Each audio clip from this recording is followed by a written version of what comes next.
Machen wir mal den ultimativen Klassiker.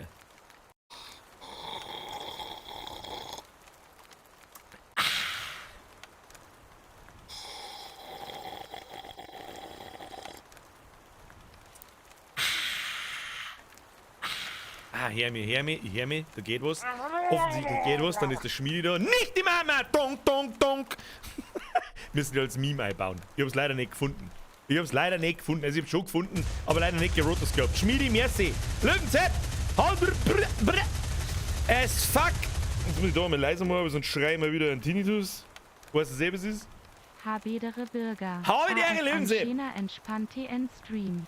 Hashtag Nabecker, Hashtag #itSBürgertime. Das wünsche ich auch. Vielen herzlichen Dank. Habe, wo ist denn das? Die Tröte, die habe ich total vergessen. Habe! Evans! Birger! Schauen wir aus. 20 Uhr mitgehalten. Habe Dino-Pack gebaut. Nicht die Mama. Donk. Nicht die Mama. Ah, wo? Ne, Frage 1. Wo ist der alte Lappen-Squad, die 1994 und 95 Dino-Mania mit Jurassic Park 1 mitgemacht haben? Wo sind's? Nummer 2, wer feiert die Dinos? Und wer die Dinos nicht feiert, ist raus! 94, 95 war der Herbert noch flüssig. Ja, ich eigentlich auch, aber egal. So, jetzt grüßt mich erstmal ein Haufen Feinde, wie wir so wie meinen. Habe die Ehre an den Kili, an den Warzi, an den David, an den Firehunter, an das kleine Genie und den Too Fat to Fly. Und den Andi, dem jetzt wieder eure Bürger ist heute die Mama, ich bin heute die Mama, nicht die Mama. An die Bayern GmbH, an den Selbstspieler, merci dir, an Sam Crow Wife und an den Sam Crow natürlich. An den Bäcker, was der Bäcker Bigado, ich weiß nicht, was die heißen soll. An den Grotzer, an den Honeymoon, an den Herbert, an den Proxy, an den Schotti, an den Bayern GmbH, an den Hirschi. Gleich mal den neuen Kopfhörer von Jabra ausprobieren. 180 Flocken kostet. Sollen wir es ausprobieren? 180 Flocken KOSD. 180 mit 180 Euro hast du ordentlich was gegönnt, Alter. Domi, tschüss, du hast die Edelbreine mit Nachricht lesen bei dir. Jerry. Just MÖRC. Jerry. Trinkglas. Trinkglas. Sollen wir es ausprobieren mit deinen Boxen, Hirschi? Und wir gingen's. Rest in Peace, Mr. Boxen-User. Nein, halt das. Du bist da, hast Headphones gekauft. Da hab ich wieder falsch gelesen, ich voll Depp. Kruzifix wie der Behinderte. So, aber schauen wir aus. Nicht die Mama, nicht die Mama! Da. Heute wird der Dino-Park gebaut. Ich hab irgendwann, ist ewig her, keine Ahnung, wie alt ist denn der erste Teil? Ich weiß nicht, ich glaube 2017 oder 18 oder irgend sowas. Ist Ewigkeiten her und nur ganz kurz gespielt, also ich habe so gut wie -5 Ahnung. Tribal Legend, Hauptritt am geilen Stream-Grüß aus Traustor. Heute wird's gemütlich, merci wieder ein Zirkelgrüß aus Landau. Der zauberhaft beschissensten Bergstadt auf diesem Planeten.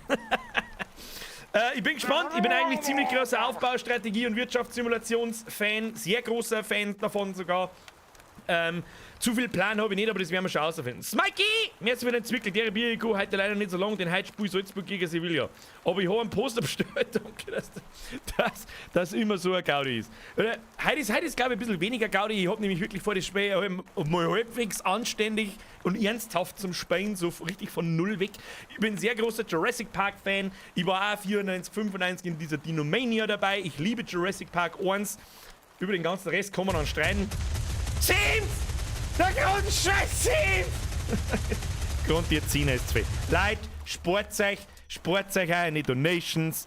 In der Weihnachtszeit sage ich das immer. Habe die Ehre. Grund dir, Busse hat der zurück, merci dir. Sportzeug auch geht. Er ist nämlich da. Da muss ich fast aufstehen und meinen Ranzen in die Kamera halten. Und er ist so zauberhaft, I can't handle the Zauberhaftness. Was, gehst du um 9 Uhr wieder schiffen? Das weiß ich noch nicht. Ob man im Dino-Park zum Bisseln gehen kann. Da beißt mir der Velociraptor meinen Schniedel ab, Alter. Domi, du Zipfel, merci dir. Bussi aufs Nussi.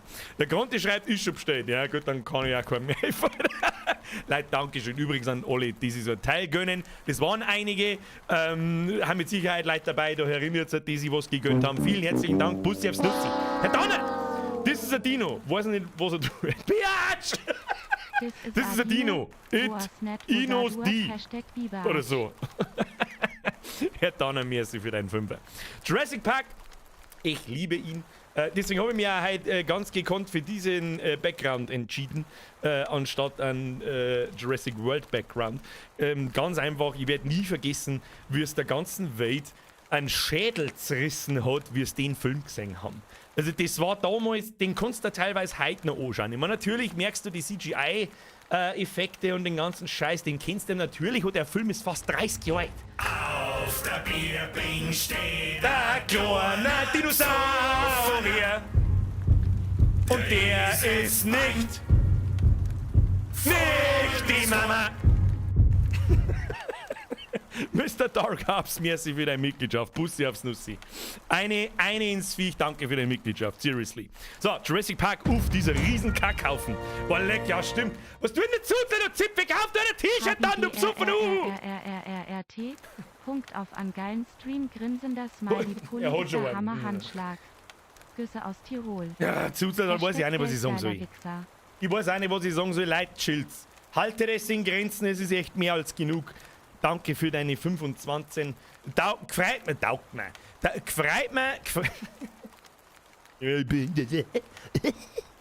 Gefreut mich, wenn dir der Pulli taugt. So hätte es heißen sollen. Dankeschön. So. Hashtag Geldgeiler Wichser, der ist mal schon lange wieder Zeit geworden. Wie der T-Rex einst sang, da kommen wir später dazu. Nein. Auf der Bierbing steht ein kleiner Psoffener. Der sitzt beim Vollbiskott. Heute müsste es auch wieder synchron sein. Heute habe ich wieder mal die Kopfhörer auf seit langem. Selbstspieler, jetzt wieder entwickelt. Jurassic Park 1 ist einfach Barbane. Der ist so ultra legendary molto Barbane, dass du sagst, gibt's das. Julian, welcome to the squad. Merci für die Mitgliedschaft. Bussi aufs Nussi. So, Leute. Wo haben wir stehen geblieben? Wie finden Sie die neuen Jurassic World Filme? Ich liebe einen Chris Pratt. Muss man einfach dazu sagen, es gibt eigentlich nichts, was der verhunzen kann, außer diesen Zukunftsfilm auf Amazon, ich weiß nicht mehr, wie er heißt. Gibt's dem Typen endlich mal einen Indiana Jones 5? Fix! Stattdessen stellen sie wahrscheinlich einen 88-jährigen Harrison Ford noch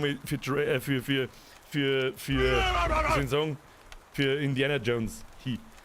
Mr. Hupsi, merci für den Zwickel, Bussi aufs Nussi. Grüß jetzt! Jurassic Park, größter Star Wars? Ja, nein, das die kannst du auch nicht miteinander vergleichen irgendwie. Kannst du nicht.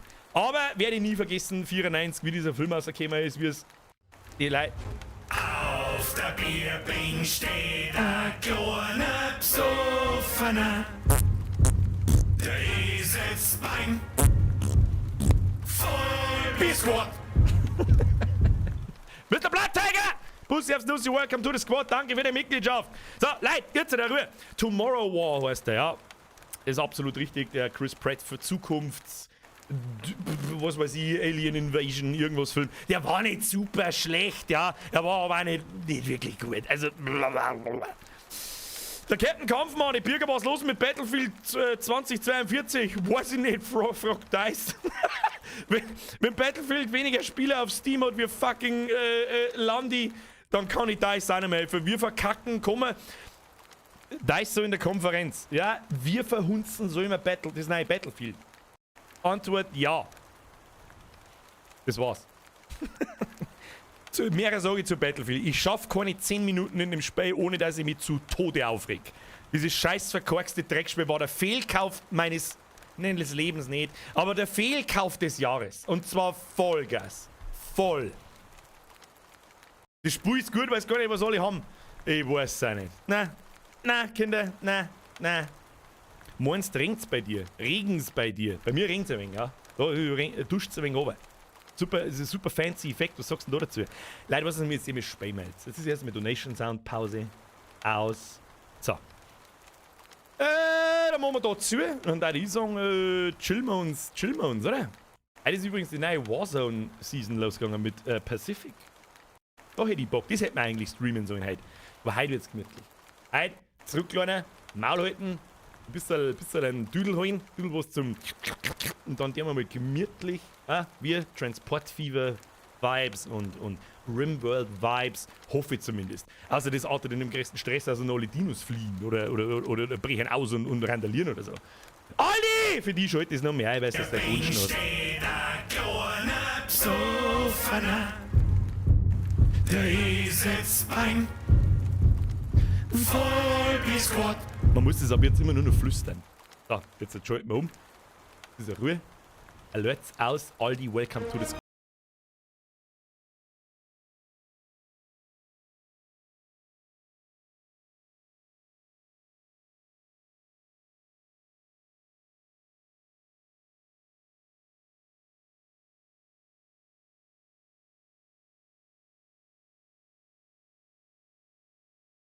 Alles. Jede Cutscene, jeden Scheiß, den wir brauchen. Groß Ham-Ham-Deal.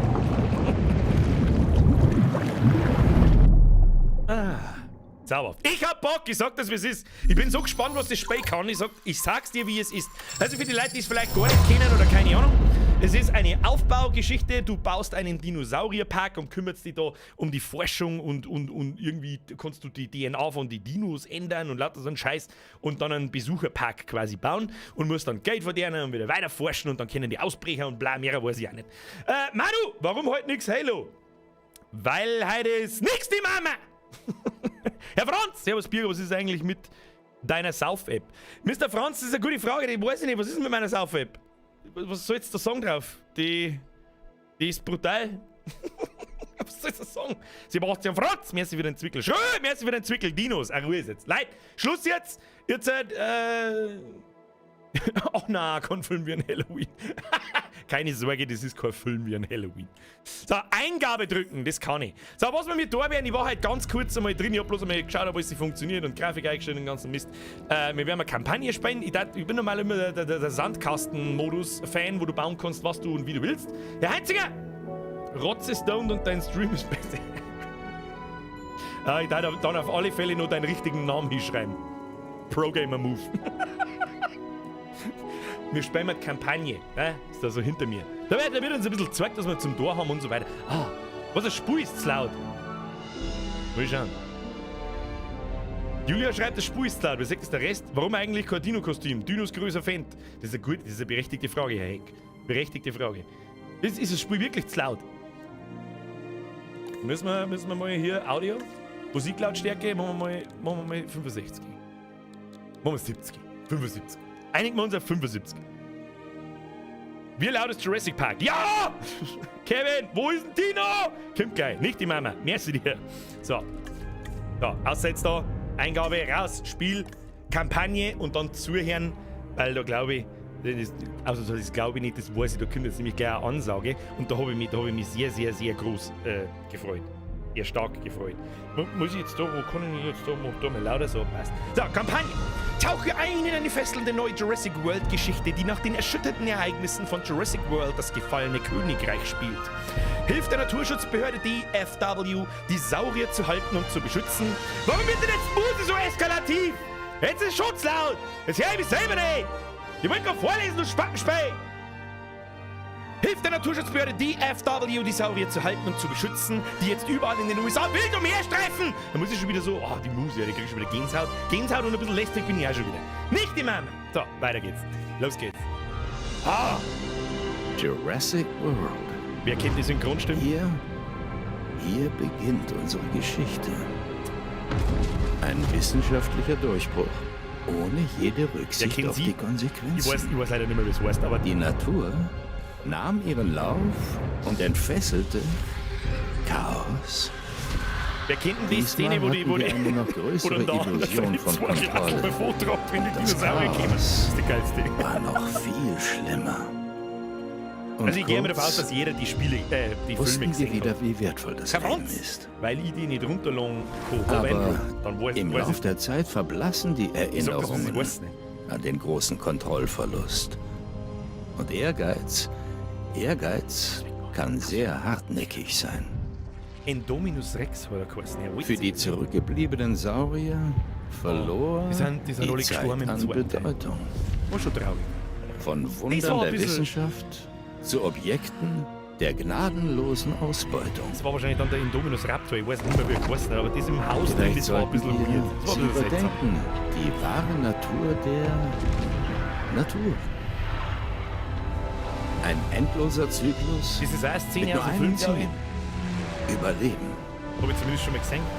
Und das heißt, Saurier und Menschen müssen einen Weg finden, ihre Differenzen beizulegen. Okay. Also er spielt nach Das gefallene Königreich. Also nach dem zweiten Film, nach dem zweiten Naya-Film. Ja. Kampagne. Arizona. Der Schlüssel zu einem glücklichen Leben ist, zu akzeptieren, dass man eigentlich nie die Kontrolle darüber hat. Simon Masrani. Aha. Schauen wir uns die Gaudi an. Ist eine Wüste nur ein Ödland. Dort leben nur die anpassungsfähigsten Lebensformen. Doch vor Millionen von Jahren gediehen in diesen Gegenden Lebewesen. Ich frage mich nicht, warum, Alter. Es ist ein Nostalgic-Trip, Level 9000. Geschichte hier ist es daher gar nicht so abwegig, dass Saurier im Gras rumlaufen. Die aktuelle Situation, freilaufende Saurier, ist für die Verantwortlichen unhaltbar. Ah, da hätte ich ein wenig Blutspritzen gehen, gell? So nicht. Wir haben also ein Problem oder eine Gelegenheit. Naturschutzbehörde, Saurierwohlanlage. Hier kommst du ins Spiel. Saurierwohlanlage. Sie haben meine Warnungen früher schon ignoriert. Aber vielleicht wird es dieses Mal mit dir anders sein. Ich nehme die Ungewissheit in Kauf. Ja. Nach dem 5. misslungenen Park wird es mit mir wahrscheinlich anders laufen. Warte, da weiß ich was.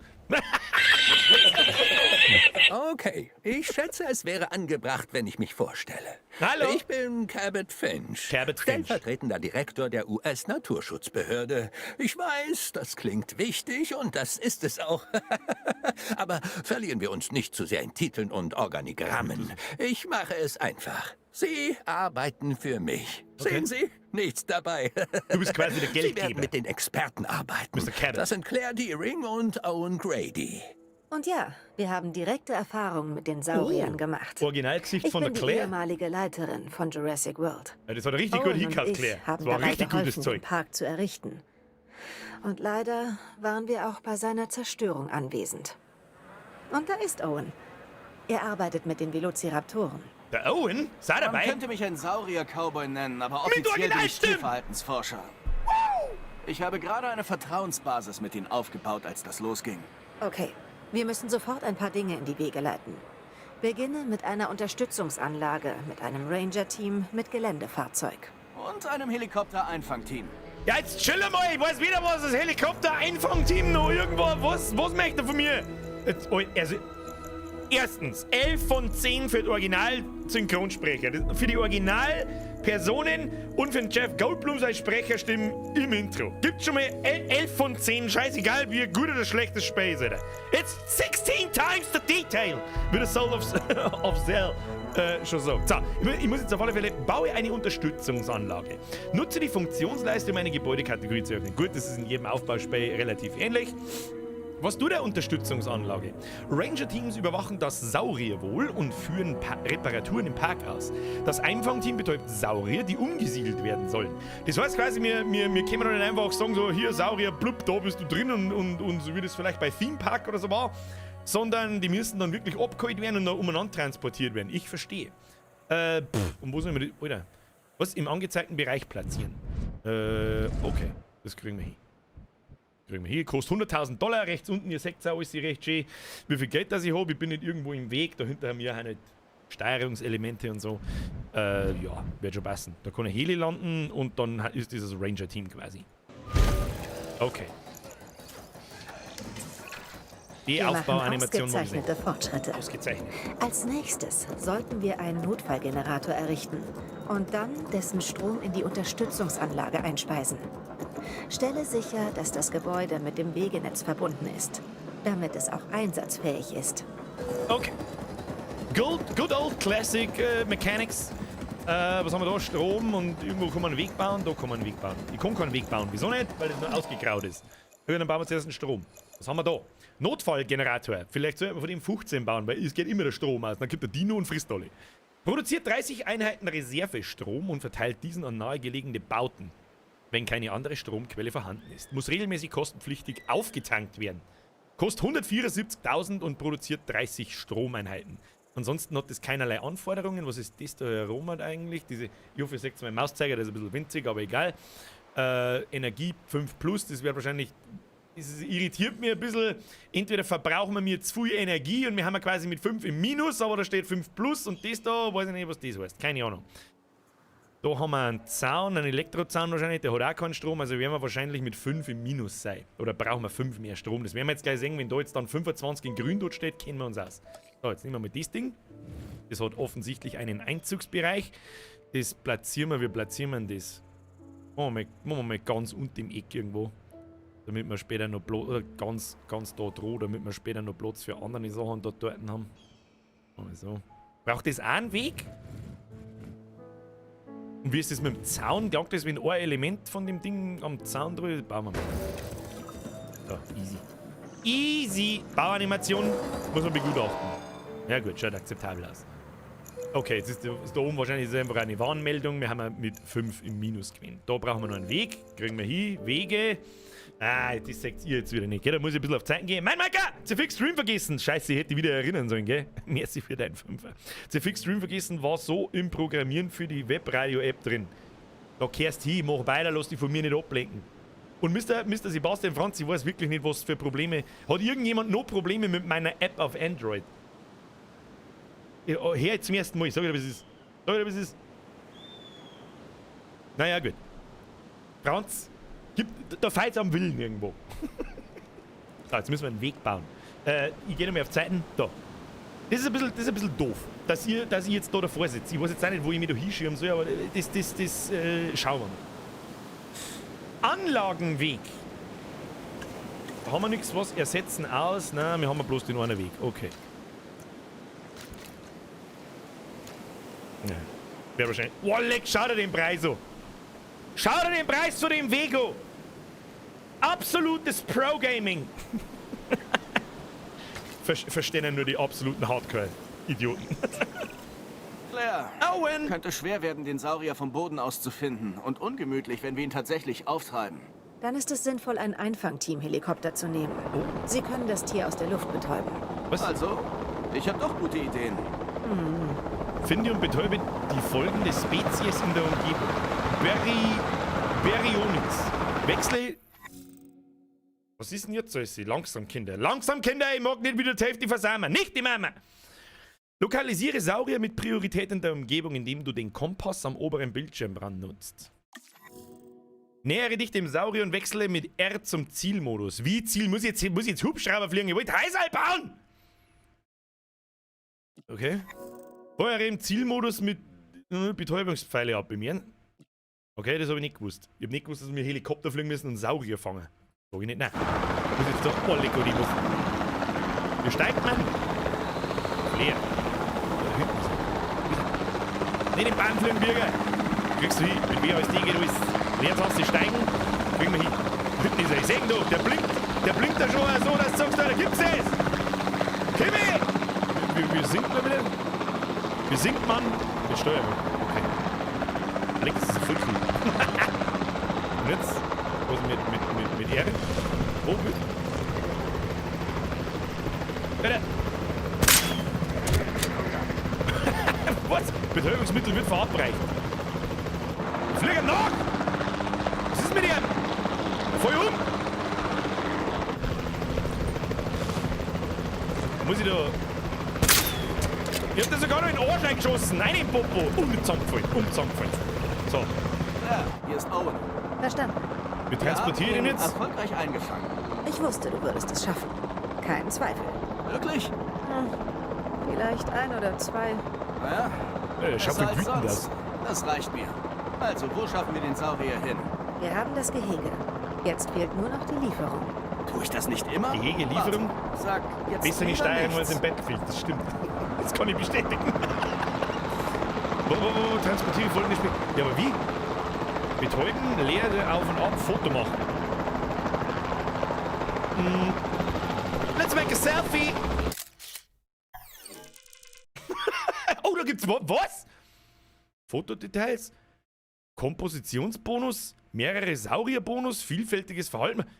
Was? Ich krieg für ein Foto krieg ich 40.000 im Torwaschel geschissen, was? Aussondern. Nimm mich! Nimm mich! Easy! Also, merke, wenn der Park finanziell in den Ruin getrieben wird, machst du einfach Fotos. 5000. Kein freies Schussfeld. Wir sollen den jetzt... Geh zurück zum neuen Werkzeugen oder Menüs zurück. Was haben wir? Transport. Was wird denn jetzt? Das fliegt er von selber heim oder was? Transport? Transport. Okay. Muss ich den jetzt quasi an Transport veranlassen? Gehe zurück, um zu neuen Werkzeugen oder Menüs zu wechseln. Transportiere folgende Spezies in ein vorhandenes Gehege der Anlage Baryonyx. Okay. Den platzieren wir mitten im Wasser, das sagt der. Den platzieren wir da hin. Produkt wird eingesammelt. Was passiert jetzt da? Kommt jetzt das Ranger-Team, oder wie? Aber ich bin doch das Ranger-Team. Was? Pausiere die Zeit mit leer. Gut, das ist auch in fast alle Aufbaustrategiespiele so. Um in wichtigen Momenten eine Bestandsaufnahme zu machen oder deine Anlage zu planen. Jawohl. Beschleunige die Zeit mit 3, um Prozesse wie den Sauriertransport zu überspringen. Nein, die mag ich nicht überspringen, die mag ich mal anschauen. Alter, der hängt sich auf. Schau mal hier, was tut denn der? Die moderate Nutzung von beschleunigter Zeit stellt sicher, dass Probleme in deinen Anlagen nicht aus dem Ruder laufen. Ja, das ist mir schon klar. Das ist der Sinn dahinter wahrscheinlich. Das ist genau dasselbe wie in jedem anderen Spiel. Wenn du es ganz schnell machst, kackst du einfach ab. Wo ist jetzt, wo kommt... Ah, doch, ich mag die so schauen. Ich mag die so schauen. Was ist denn? 16 Time the Details. Bin ich mal gespannt, wie sich der da rein teleportiert. John Hammond war nicht dafür, Saurier in freier Wildbahn leben zu lassen. Das bringt ganz Besser neue nicht Physik als im Landi, Herausforderungen mit sich. mag ich behaupten. Und vielleicht Ich bin Kopfhängerlust. Ich war mich Sau, Alter. Schau da noch. Er schaut aus wie ein Telefon.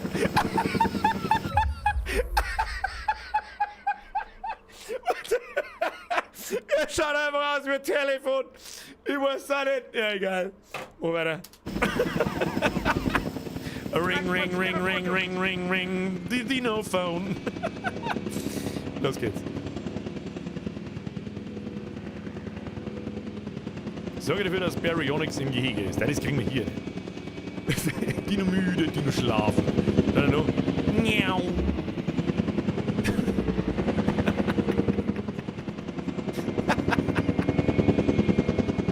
Und warum haben sie denn eigentlich immer so winzige kleine Ärmchen? Ja, ich meine, er hat noch ein bisschen größere Ärmchen wie die anderen, aber warum? Was Was, ihr zwei schlaft, können wir uns erlauben. Warte mal schnell.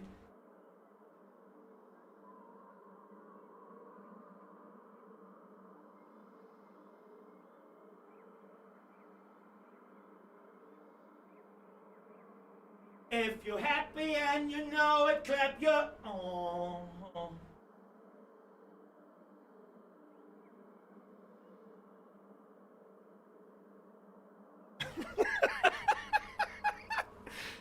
Jetzt zum Schluss passiert nichts. Weiter! Oh, der Vogel flog. Okay, machen wir mal ein bisschen schneller. Bisschen.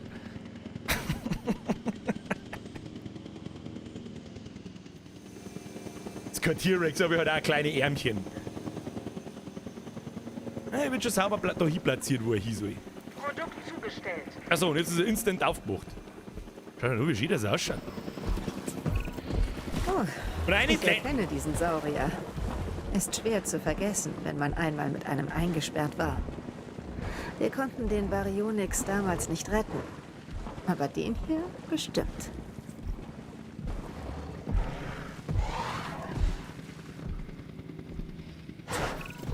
Es gibt nicht viel, das die Saurier hier fressen können. Wir brauchen eine Futterstation innerhalb dieses Geheges. Hungrige Saurier machen mich nervös. Ja, das geht mir auch so. Okay. Platziere eine Futterstation für Fischfresser. Sorge dafür, dass Baryonyx darauf zugreifen kann. Du findest besondere Futterstationen für Fleisch und Allesfresser in den Umgebungswerkzeugen. Was hilft mir das jetzt? Ah ja, gut. Was heißt das? Machen wir Pause. Haben wir da? Umgebung. Umgebung? Das ist das scheiß Menü da hinter mir. Das ist ein bisschen dumm. Aber das saved jetzt nicht. Was haben wir da? So Void und Bladel. Kann man so Sachen ohne zaubern. Haben wir da Wasser. Haben wir da Futterstation für Fischfresser. Okay. Erfordert seichtes Wasser. Sollen wir das mitten da reinbauen oder was? Ja, haben wir da überhaupt Besucher? Also müssen wir da überhaupt so einen Park bauen wie ein Jurassic Park, oder wie wir verstehen, das haben wir da Besucher. Weil dann bauen wir das natürlich ja so, dass die Besucher das da natürlich anschauen können. Hallo? Warum kostet denn immer alles 100.000? Das ist ein komischer Fischkerbe-Scheiß, kostet 100.000. Bist du besoffen? Geht schon weiter. Was bedeutet das da? Stopp. Benötigt Statusprüfung. Komfort 0. Gesundheit 100%. Was heißt das Symbol da, das kleine? Ne, werden wir schon noch zeigen. Arbeitswag, wenn ich den anklicke, dann kommen sie nicht an. Was heißt da? Benötigt Status, Komfort, Gesundheit, Nahrung, Wasser, Ausdauer, Sicherheitsbewertung 4. Was ist ein Ho? Was ist ein Ho und niedrig? Ich habe keine Ahnung. Was haben wir da? Komfort. Keine Komfortdaten. Sende das Ranger-Team, um den Status zu überprüfen. Beide gerne, aber das glaube ich geht nicht. Naja, warten wir mal, was sagen. Ich habe jetzt die Aufgabe erfüllt. Sorge dafür, dass Baryonyx zugreifen kann. Nähere dich dem Saurier und wechsle dann auf das Fernglas. Hier ist alles bereit. Verstanden. Okay, wir müssen den Gesundheitszustand des Sauriers vollständig erfassen. Ah ja. Benutze ein Ranger-Team-Fahrzeug. Muss ich selber das Owen selber hilft machen? dir dabei, die Daten des Tiers aufzunehmen. Muss ich das selber Dann selber können machen? wir weiter planen. Brauchen wir das wirklich? Ein Plan? Ich meine, ich war immer eher der Typ Lernen durch Praxis. Nun, Das ist eine gute. Stimme wenn ich das zu. nicht klappt, machen wir es auf deine Art. Stimme zu. Klingt zumindest nach einem Plan. Besucher kämen später, schreibt hier. Okay. Ranger-Teams stellen die aktuelle Saurier-Wohlinfos via Statusüberprüfung bereit. Das heißt quasi mit dem Fernglasl auf den Oschi schauen wieder. Errichte Ranger-Posten in deinen Gehegen, damit diese all deine Spezies abdecken. Was heißt das? Die arme Sau von Ranger muss sich dann in das Dixie-Klo da einsitzen. und hoffen, dass der T-Rex nicht ein Stück Klo beißt. Ich weiß jetzt auch nicht. Und dann wieder wundern, wenn irgendwas in den Arsch geht. Ranger-Teams können dann zur Patrouille von Ranger-Posten zugewiesen werden, wobei sie regelmäßig eine Statusprüfung aller Saurier in Reichweite durchführen.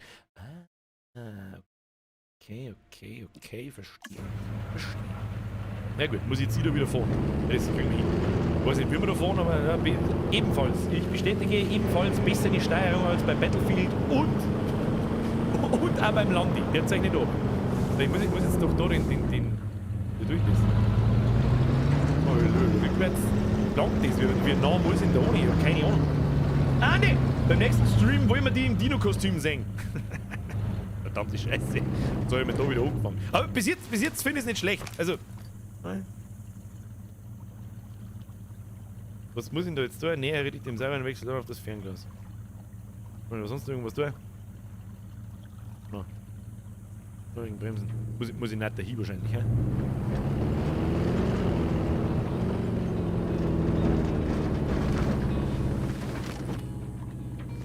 Was ist das? Oh, ich kann fahren und schauen gleichzeitig. Ja, absolutes Pro-Game. Das soll jetzt einmal Vierer geht, der faule Hund. Was tut denn da hinten in die Stauern drin? Muss ich reinkommen oder was? Das hat schon immer gut funktioniert. Du weißt jetzt auch nicht, was wir da. Der kommt. Der wütend. Dank, das ist so. Ah ja. Statusprüfung. Status bestätigt. Oh. Wir können zwar nicht die Situation auf den Inseln replizieren, aber trotzdem müssen wir es den Sauriern hier in Arizona so komfortabel wie möglich machen. Sonnencreme Fahr doch und da Drinks nicht am ins Pool? Gehege ein, hat sie Wie klingt besoffen. das? Ist die Frage ernst gemeint oder nur ein Witz? Komm mal da überhaupt Okay, ins Gehege Claire. einfach. Fügen wir den Gehegen Sollen wir das auszufinden, was bevorzugte passiert, wenn wir ins Terrain Gehege hinzu? einfahren? Besser?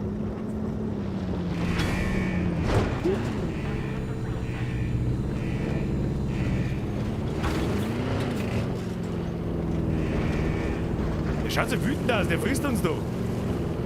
Was passiert, wenn wir über den Haufen fahren? Oh, schau mir bei der Nahrungsaufnahme zu. Was ist denn zu?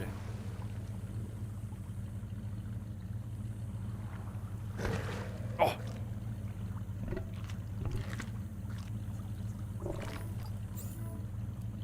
Ich muss gestehen, die Animationen in Fall gar nicht mal schlecht gemacht, gell? Für das, dass das ein Aufbauspiel ist. Warum ist das Autotür eigentlich offen? Hab ich die schon wieder aufgehaxt? Verdammte Scheiße. Ein U-Turn. Was macht zu? Schnell, mach zu! Das hätte mir... Das war schon wieder 5 vor Leck mehr Arsch. Abflug. So, und jetzt sorge dafür, dass Baryonyx einen Komfort von 95% hat. Wir kommen hier aus dem Ranger-Team da wieder raus. Kann man das irgendwie nicht sagen? Ah ja. Haben wir schon wieder draußen. Okay. Wie tut man den Komfort erhöhen? Ich habe keine Ahnung. Mit der Umgebung vielleicht. Ratus, Baryonyx. Ja. Der Risseln. Schluft der. Was kommen da dafür? Geh mir nicht aus. Hallo?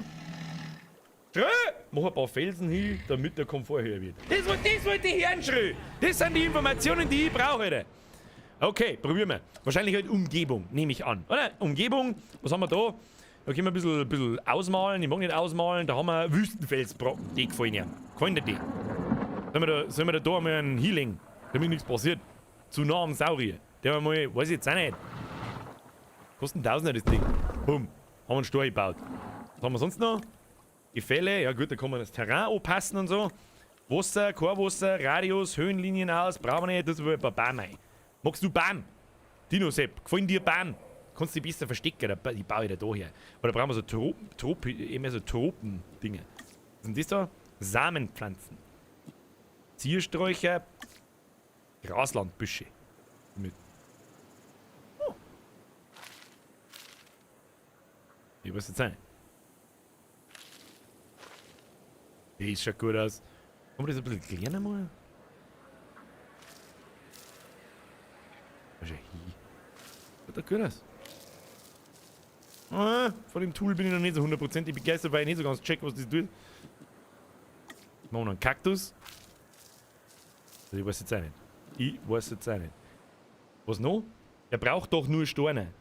Wo steht denn das? Wähle einen gescannten Saurier aus, um etwas zu seinen Komfortanforderungen zu erfahren. Saurier brauchen Zeit, um ein Territorium zu finden. Bürger lesen. Augenwasser, Ausdauer. Komfort. Kohabitation. Ich weiß nicht, was Kohabitation ist. Kann mir das jemand sagen? Du, der braucht Steine. Aber wo steht das? Ah, da steht's. Wasser, 66%. Fels? Felsen oder nicht so viel. Dann bauen wir mal ein paar Steine rein. Offenes Gelände, hat er? Und Fisch, hat er auch. Komfort. Umgebung bearbeiten, Komfort beeinflussen. Na gut, dann bauen wir ein paar Steine. Hey, gib mir den Rüdern. Oh, kriegst du einen riesen Drum Felsen rein. Schau. Bäm, Alter. Da wackelt der ganze Bildschirm. Haben wir da noch einen Felsen her? Oh, damit es nicht ganz so generisch ausschaut. Die haben wir noch ein paar kleine daneben hin. Oh, schau dir das an. Das ist nicht vom Feinsten, das weiß ich nicht. Gib dir, Brudi. Aber noch einen zweiten großen Felsen her. Boom. Da noch ein paar Felsen. Boom. Wie viele Felsen braucht denn so ein Dino? Ich weiß nicht. Ich habe mal Eidechsen geholt. Die haben auch Felsen gehabt. Aber die waren ein wenig kleiner. Da noch einen her. Vielleicht auch mitten ins Wasser rein. Hä? Bist du so? Ja, so. Hat schon Style. Kannst du sagen, was du machst. Da ist der Dinosaurier. Wenn das nicht gelangt, dann weiß es fein nicht, gell? Da haben wir noch überall ein paar kleine hin, damit es so schlimm ausschaut. Wir müssen diese Saurier genauer überwachen. Dazu brauchen wir einen Ranger-Posten innerhalb des Geheges. Ranger-Posten Klingt innerhalb des verrückt, Geheges. ich weiß, aber das klappt. Vertrau mir. Okay. Wenn er selber schon weiß, ich weiß es auch nicht, dass das vielleicht ein Problem werden kann. Aber gut. Denn Peter heißt Fels. Was? Er braucht Peter Smiths. Was? Mehr Fels, mehr gut. Das sehe ich genauso. Guck auf die Anzeige. Ach, man sagt da direkt, ach, okay, da bleibt da die Anzeige. Da habe ich jetzt überhaupt nicht drauf aufgepasst. Ich meine, das ist irgendein Baumenü. Fels, 41%. Ja, mit 41% geben wir uns nicht zufrieden. Wir haben einen Pro-Gamer, gell? So. Ja, der kriegt pro Stückel Felsen in seinem Territorium, was wahrscheinlich das graue, blaue da ist, kriegt ein besseres... Wir da noch reinfahren können, können wir nicht zu viel Felsen hinbauen. Das soll schon schön ausschauen. Ah, kann man mit ihm einen Namen eigentlich auch geben? Gib mir mit ihm einen Namen jetzt. Was bin ich jetzt da? Finde ihn nicht mehr. Hat er sich versteckt? Wo ist er jetzt? Ah, da hinten liegt er. Kann man den umbenennen? Ich weiß nicht. Egal. Wir wären Redneck Moonshine! Hä? Habe ich mich auf gepflegte Redneck-Unterhaltung mit dem Landi gefreut? Habe ich was verpasst oder zu viel gesoffen? Beides. Montag gibt's wieder Landi. Mittwoch spielen wir immer irgendwas anderes. Ich bin die ganze Woche bloß noch Landesspieler wie ein Narische. So, Gehege. Das ist diese Ranger-Posten-Mini-Station. Ist ein Ranger-Team einem Ranger-Posten zugewiesen, so überwacht es das Wohl aller Saurier in einem Radius rund um den Posten. Zusätzlich füllt es die Futterstationen in der Nähe nach Bedarf auf. Okay, verstehe. Also die Ranger haben sowas wie Zoowärter. Verstehe das richtig. Das heißt, wo bauen wir den hin? Ich weiß ja nicht. Eigentlich sollte man da umbauen, weil man mit Sicherheit nachher da oben hat. Machen wir so. Indem wir jetzt halt. Ich meine, Learning by Doing. Versperrt. Warum ist da irgendwo da ist irgendwas versperrt? Habe ich da einen Stor hinter gebaut? Ich weiß es nicht. Dann stellen wir da ganz ins Eck auf. Ja. Was hat jetzt der Problem? Kein Ranger-Team zugewiesen. Wie tut man das? Tor öffnen? Nein, nix Tor öffnen. Weg! Mit dem Ding soll es hier gehen. Dann kein Ranger-Team zugewiesen. Futterstationen 1, Saurier 1, Ranger-Patrouillen anzeigen. Wie tut man das? Wähle ein Ranger-Team aus der Unterstützungsanlage aus und Benutzaufgabe hinzufügen, damit es um den Ranger-Posten patrouilliert. Okay. Das kriegen wir hin. Was war die Ranger-Station? Das war das da. Ranger-Team 1, Einfangteam. Ranger-Team 1, Aufgabe hinzufügen. Ranger-Patrouillen anzeigen. Treibstoff, Nahrung. Und jetzt muss ich das Ding da wahrscheinlich hochklicken, ne? Aha, schon hin. Was denn die jetzt da? Die fahren Ich erhalte Berichte über Saurier, die frei in der Anlage herumlaufen, Claire.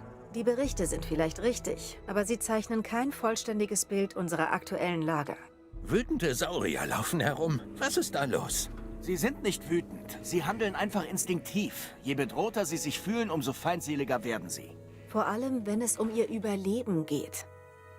Es geht auch um unser Überleben. Ja, aber das wissen nur wir.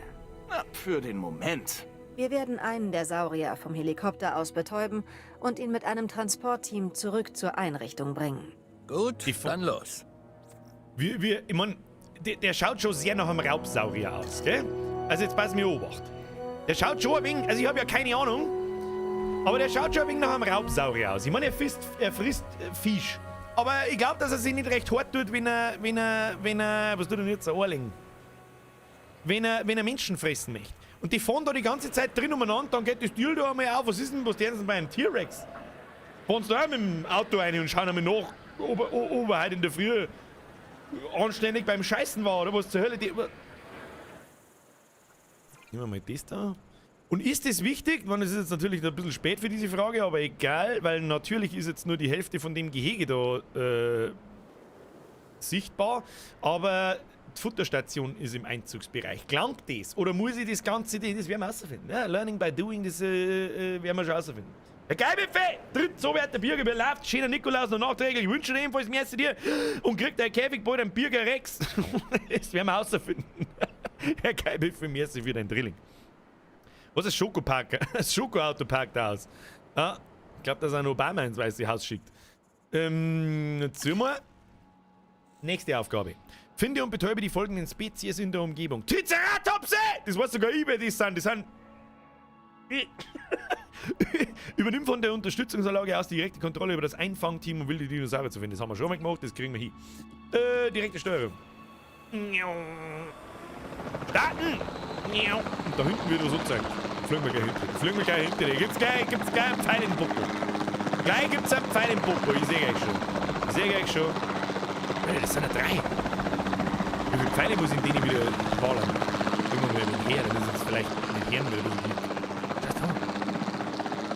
Muss ich die jetzt alle 3 fangen, oder was? Dreh dich mal.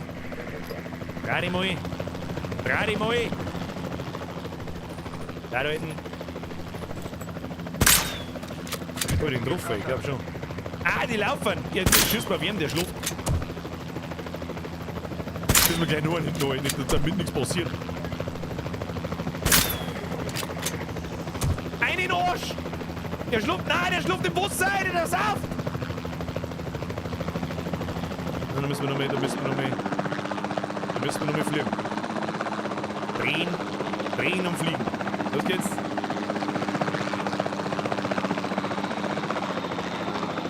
Ja, müssen wir uns gleich dran. eine im Popo und gleich noch eine im Popo. Muss man über 2 mehr treffen. Haben wir schon rausgefunden. Jurassic Field 2042. Baue ein neues Gehege und transportiere die Spezies Triceratops dorthin. Isoliere die folgenden Spezies von den anderen Sauriern. Ja, verstehe schon. Sonst fressen sie sich wieder gegenseitig. Da können wir jetzt zurückgehen. Ja, super. Da hätte man mich jetzt aber auch schnell zurück teleportieren können. Jetzt müssen wir ein neues Gehege bauen. Das erste Gehege, Kinder, für einen Triceratops. Okay, brauchen wir wahrscheinlich einen Zaun. Was haben wir da? Nein, ein Tor. Brauchen wir ein Tor oder einen Zaun? Ein Tor haben wir schon. Vielleicht war es nicht zu unintelligent, wenn wir da noch ein Tor hinbauen. Das werden wir gleich mal ausprobieren. Kann man das da einfach so mitten hinbauen? Ja, tatsächlich schon. Dann können die nämlich da auch gleich durchfahren und die Triceratops müssen nicht da jetzt mehr rundum fahren. Macht das Sinn? Ich habe keine Ahnung. Oder werden dann die aggro und rennen durch das Tor durch? Das werden wir ausprobieren! Ah, scheiße, ein Beutel hätten wir machen müssen. Verdammt, das hast du richtig gut erkannt. Ja, jetzt mag ich aber nicht nochmal hinterfliegen. Mag ich nicht nochmal drüber. Jetzt wird der Park gebaut, Alter. Wird der Park gebaut. Was haben wir da? Zäune.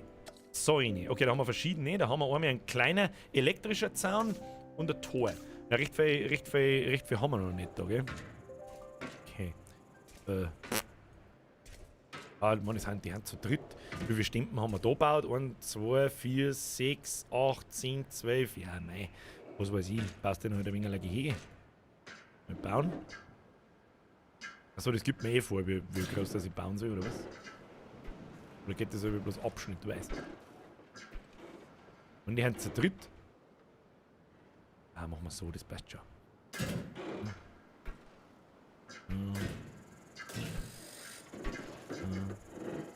Das ist nix.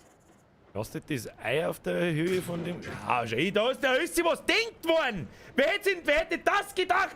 Da ist mitdenkt worden im Baumodus! Dass automatisch das da Ei snappt, wenn man auf der Höhe von dem Zaun ist. Ich bin begeistert, Alter. 12 von 10. 12 von 10, Kinder. So, Gehege ist zu. Hammer. Dann... Was tut denn eigentlich her da? Ja, tut schon wieder luren. Tust du schon wieder luren? Schau, wie mit dem Arsch wackelt. Möchtest du bezerzen? Bezerzen. Hat's am Landi schon was voraus? Ja, da ist in da ist in der einer Mechanik und Funktion ist schon mehr nachdenken. Ja, egal, lass bleiben. Sonst flippen Landi-Sims wieder aus. So, kann man die jetzt da schon reinfliegen? Ich meine, die haben noch nicht viel, aber das regelt man. Ah, jetzt nehmen wir mal auf Pause, damit die nicht da wieder... Haben die eigentlich schon wieder aufgewacht? Jetzt warte mal.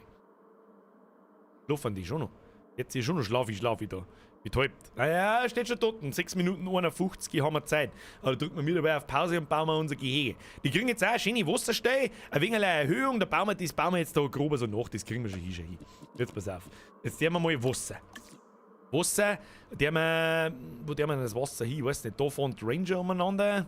Der haben wir das Wasser da hinten.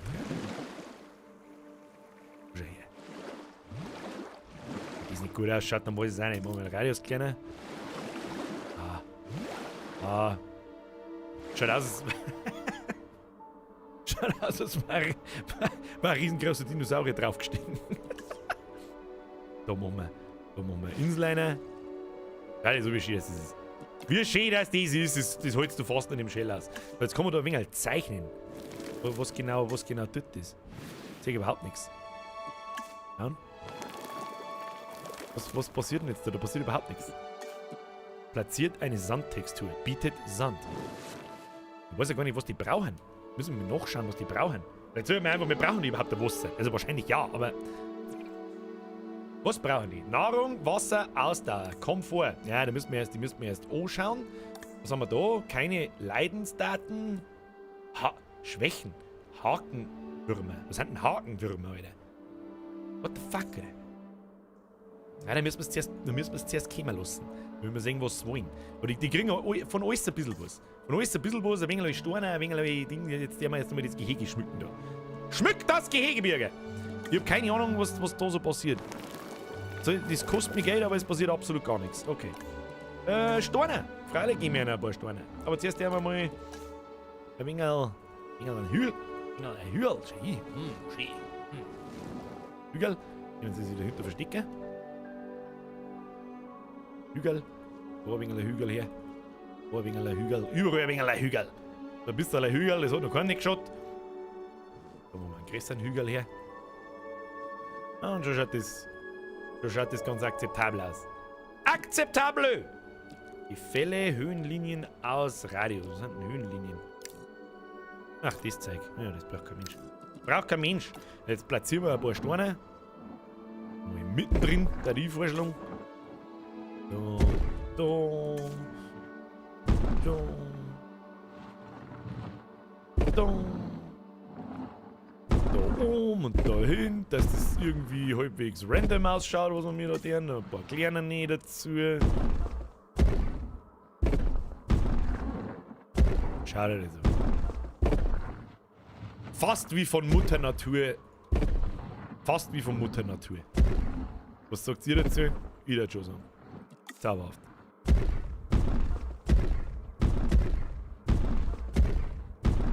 Jetzt werden sie wahrscheinlich dann eine Abneigung gegenüber Stornen haben. Rotkopf Steff! Drittbürger, bin gerade erst gekommen, weiß nicht, ob sie das schon gesagt haben, aber die Kampagne ist eigentlich nur Tutorial, die richtige Challenges sind dann die anderen 2 Modi, Chris aus Deckendorf und Weißer. Nein, das hat mir noch keiner gesagt, aber ich käme nicht aus im Spiel, ich tue da jetzt halt gemütlich ein bisschen umeinander sandeln. Die Challenges, die machen wir dann irgendwann anders. Merci dir. Das Sepp und seine alte App, Jürgen Call of Duty, gibt's eine neue Map, kannst Alligatoren und Waschbären jagen. Liken nicht vergessen. Oder recht, liken nicht vergessen. Wer nicht liked, schlägt seinen Waschbären, Alter. Sepp und seine Merci dir. Muss ich mir mal anschauen. Hand können wir schon mal wieder spielen irgendwann. Da wird schon gegangen. Jetzt haben wir da noch ein paar Bäume hin. Kletterpflanzen. Ich weiß nicht, wo die hinklettern, aber viel sehe ich hier nicht. Ah, das schaut gut aus. Je. Oh man, Waldrand. Je. Ein bisschen Spähen. Gehen wir uns schaust dann. Also. Ich muss Baum rauf. Tu jetzt einmal da einen Baum rauf. Und einen Baum her. Mal ein wenig. Mal ein wenig. Mal ein wenig. Alter, wenn das nicht super awesome ausschaut, Brudi, dann weiß ich es auch nicht. Schau dir das an. Da, und jetzt halt eine mit den Triceratopse. Der Bob Ross hat sagen, a little more green. Das ist also ein bisschen das Einzige, was mich so ein bisschen... Ein Setting in der Wüste taugt mir nicht so. Ich hoffe, dass es da also so Dschungel-Settings gibt. Das wäre cool. Das hat mir gefallen. Das hat mir gefallen. So, wie haben wir die jetzt da gleich wieder abholen lassen? Ich weiß nicht mehr, um ehrlich zu sein. Wie hat man die mit dem komischen Hubschrauber-Ding da hinten? Ne? Ah. Nochmal, haben wir das nicht? Sicherheitswertung, was ist denn das da? Ne, Vorlieben ausblenden. Wie hat man den gleich wieder? Fuck, hab ich schon wieder alles vergessen! Enttäuschungsexpress! Der See hat nicht die Form eines Schwengels. Ich bin schwerstens enttäuscht. Ja. Vielleicht ist der Tschernobyl-Schwengel. Who knows? Mr. Darkhaps, hey, Birger, sei so freundlich und grüßt bitte meine Kinder Fabian, Leon, Maxi, Felix, kurz. Alter! Durex! What the fuck are you doing, Doc Hupsi? Schöne Grüße an Fabian, Leon, Maxi, Felix und Kurz. Danke, die feiern auch deine Videos wie ich und ich feiere euch.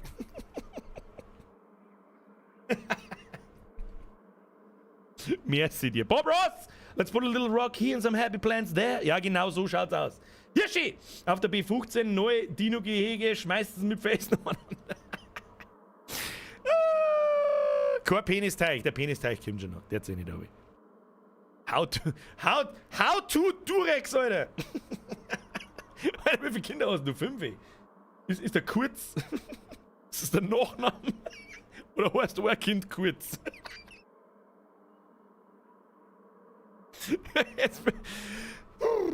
Fun Fact, es war nur ein Kind. Dann I feel you. Ich habe auch 4 Vornamen.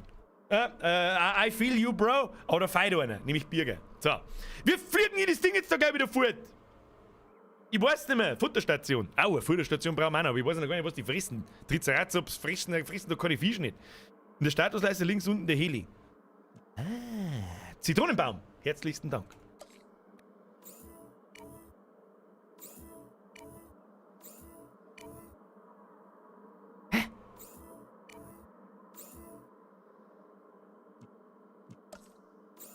Du hast doch vorher so eine Schnur gekommen dann, oder?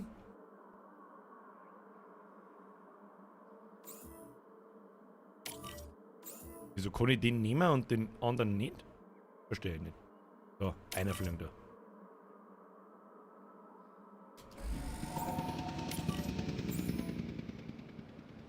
Daher. Zur Abholung des Produkts unterwegs. Wieso kann ich den nicht nehmen? Jetzt kann ich nicht. Muss ich weiter reinzoomen. Muss er mir etwas sagen, Alter. Den fliegen wir da hin. Bestätige Anfrage zur Produktabholung. Produktabholung. Das hört sich ein bisschen makaber, oder? So ein Viech, schau hin. Nein, nicht passiert. Das arme Viech. Hängt's drin. Das da wirkelt's doch. Produkttransport im Gange. So, kann mal jemand googeln, was so ein Triceratops vermutlich gewogen hat und was so ein Helikopter da wuchten kann?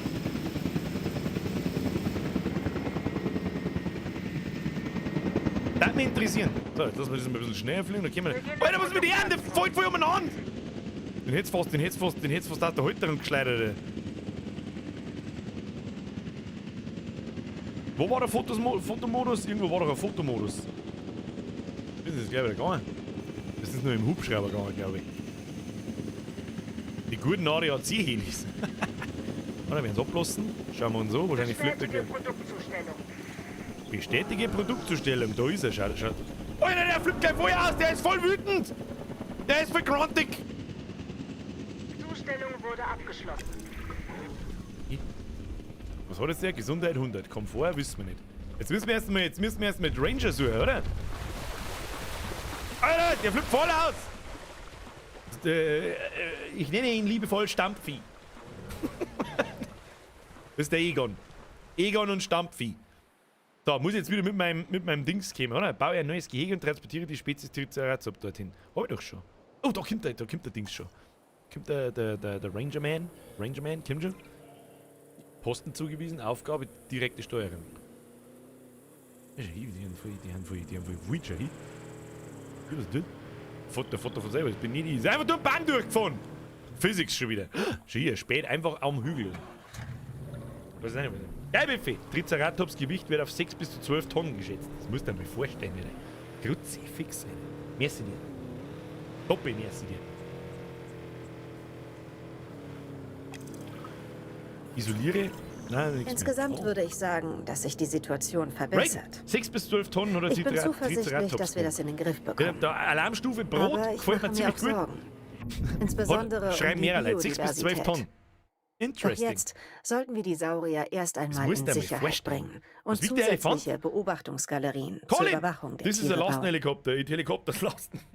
Im aktuellen Zustand die Helikopters Triceratopse. Sag das mal ganz schnell hintereinander.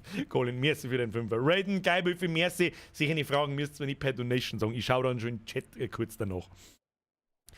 Ich lese vor. Territorium. Saurier der gleichen Art bilden ein Territorium um sich herum, während sie sich bewegen. Ja, habe mir schon gedacht, dass das der blaue Kasten ist. Saurier beachten bei der Bestimmung ihrer Komfortstufe nur den Bereich innerhalb ihres Territoriums. Verstehe. Das heißt, wenn wir außerhalb von dem blauen Kreis... Ändert sich der blaue Kreis mit der Zeit? Also ist der mal da im Gehege oder bleibt der relativ gleich? Weiß man das? Saurier beachten bei der Bestimmung ihrer Komfortstufe nur den Bereich innerhalb ihres Territoriums. Das heißt, wenn man außerhalb irgendwelche Bäume pflanzen, dann interessiert ihn das nicht. Das erhöht weder seinen Komfort noch irgendwas. Territorium, das nicht häufig besucht wird, schrumpft im Laufe der Zeit, um den neuesten Änderungen der Umgebung der Saurier zu entsprechen. Das heißt, es ändert sich. Okay.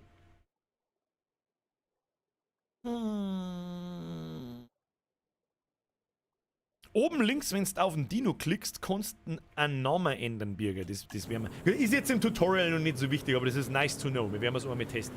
Da kann man als Ranger-Team auch umbenennen. Aha! Da meine ich, es wieder Zeit, um irgendwelche Leute aus der Community einzuschreiben. Habe ich schon gesehen. Ja, das ist die versteckte Art und Weise, wie Twitch-Thoughts sie einen Namen auf den Arsch schreiben. Ich geb die Dino-Namen auch einen Namen, okay? So. Aber keiner aus einer Donation. Kein. Die suche ich mir schon aus dem normalen Chat aus, damit das gleich mal klar ist. So, isoliere die folgenden Spezies von den anderen. Hammer. Sorge dafür, dass die Triceratops einen Komfort von 95% haben. Okay, das kriegen wir hin. Stelle sicher, dass die Triceratops von einer Beobachtungsgalerie für Forschung aus sichtbar sind. Ist Beobachtungsgalerie für Forschung. Eine Plattform, von der aus Agenten Saurier aus nächster Nähe sehen können. Saurier ziehen nur dann neue Agenten an, wenn sie vor kurzem sichtbar waren. Kann für eine Sicht aus nächster Nähe direkt an Gehegezäune angeschlossen werden. Okay, da war es dann wahrscheinlich nicht so dumm, wenn wir denen jetzt da mal eine Futterstation irgendwo hinmachen und direkt daneben machen wir dieses Forschungsgehege. Jetzt schauen wir mal, was ein Triceratops von Welt so frisst. Den nennen wir jetzt erst einmal, wenn ist der erste. Da der Quirin Karl. Birger Junior. Ja, Quirin Karl. Den hätte ich auch erfinden können. Ich sag das, wie es ist. Der Quirin Karl. Es tut mir so leid. So, dann haben wir die Frau Herzinger. Frau Herzinger. Und wo ist der dritte Triceratops? Der versteckt sich wieder irgendwo. Die haben so gut getan, Alter. Die müssen mal näher und quer erleichtern. Wir waren das. Das darf mit Sicherheit einige Besucher anziehen. Da sind zwei. Wo ist denn der dritte? Bin ich blind? Da liegt der. Ja, die haben echt schwarz zum Singen. So, und wer ist der? Wen nehmen wir als dritten?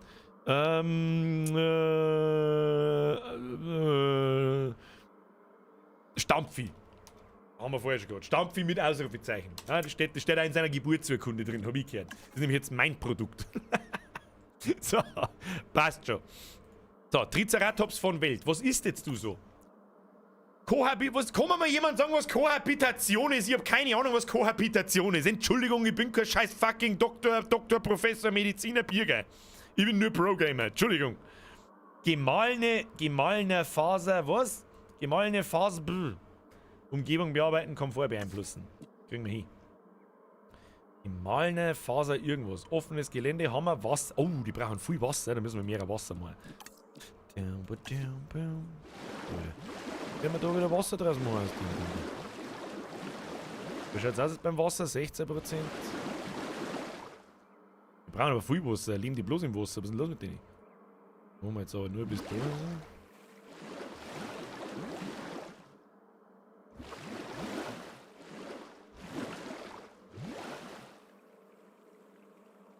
Ja, dann kriegt es halt mehr Wasser. Stresst's mich nicht. Stresst's mich nicht. Was ist da wieder? Geil, Befehl. Kohabitation, Zusammenleben. Ah, da schau hin. Da schau hin. Kann man nicht einfach Zusammenleben schreiben? Unbequem haben sie es. Müssen wir noch mehr Wasser? Ja, wie viel Wasser soll ich denn da machen? Da muss ich alles aus Wasser machen. Leben die bloß im Wasser? Sind die betrunken?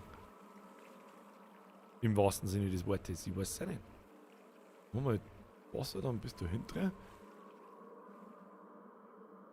So, jetzt haben wir Wasser bei 66%. Was haben wir noch? Gemahlener Faser. Ich würde gern ganz lesen können, was da steht. Gemahlener Faser. Gemahlene Faser.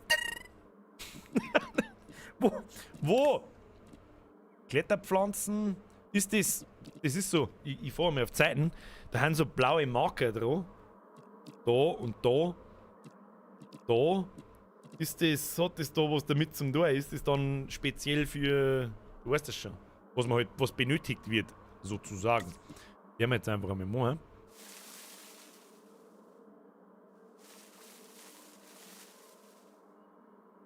$1 hat das gebracht. Das ist ein Wahnsinn. Wo sollen die Bäume noch gerade hinpflanzen, bitte eigentlich, wenn alles vorher Wasser ist? Ein Radiusgröße. Die brauchen ein viel größeres Gehege, das ist sauber zu klar! Wie soll denn nicht auf 95% kommen, ihr Psuffernuhus? Da kann man da davon was ins Wasser einbauen. Ich verstehe. Schön ist anders, aber wir kommen Steine wieder löschen. Ne? Umgebung beeinflussen, wir haben erst bei 66%, das ist ein Wahnsinn. Offenes, jetzt brauchen sie wieder offenes Gelände. Leg mir doch am Moorstamm. Leg mir doch am Moorstamm.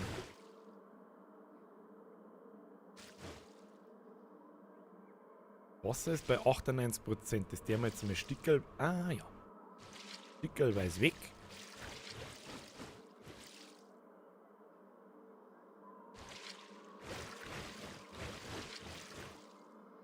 Schaut doch gut aus.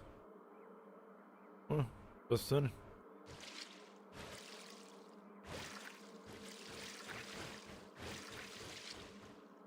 Was jetzt aus? Sollte man vielleicht einmal auf Play drücken. 100! Die Bude hätte ich gern größer gemacht, aber das hat so ein bisschen begrenzt. Ich glaube, das war dem Tutorial geschuldet. Sorge dafür, dass die Triceratops einen Komfort von 95% haben und das über eine halbe Minute. Hammer. Stelle sicher, dass die Triceratops von einer Beobachtungsgalerie für Forschung sichtbar sind. Wo sehe ich denn jetzt, wo sie die am meisten aufhalten? Gibt es da vielleicht so eine Heatmap oder so? Das wäre cool. Gibt's aber wahrscheinlich nicht. Ist aber wurscht, die bauen wir schon irgendwo hin. Wo ist denn gerade einer? Ah, verstehe. Wie kann man das ran? Ah, das schaut doch gut aus, oder? Da überschauen ja die. Oder sollen wir es da herbauen? Was jetzt eine? Ah, die bauen wir es so hin. Bauen wir es so hin.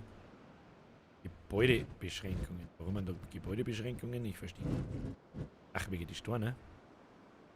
Da muss ein Weg hin, dann müssen wir es doch da herbauen. Ah, das wird schon gegangen.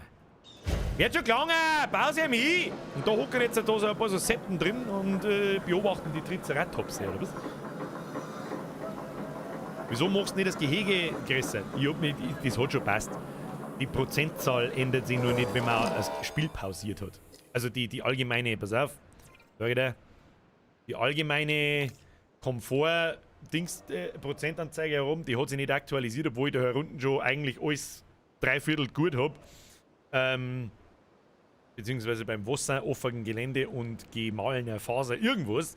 Aber wenn ich nicht auf Play drücke, dann funktioniert das nicht. So, dann brauchen wir natürlich wieder einen Weg offensichtlich. Ja, jetzt lasst ihr das Spiel auch das schon allein machen, so ein bisschen.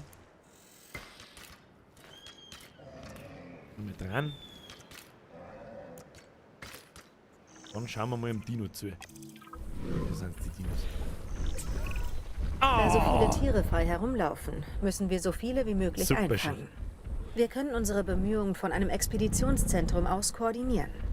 Lass uns eins bauen und dann sehen wir weiter.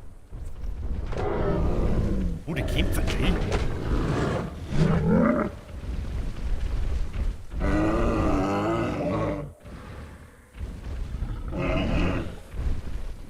Bin beeindruckt.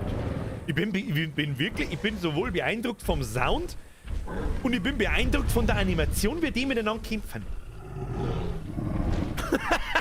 Dino Royal! Triceratops Royal!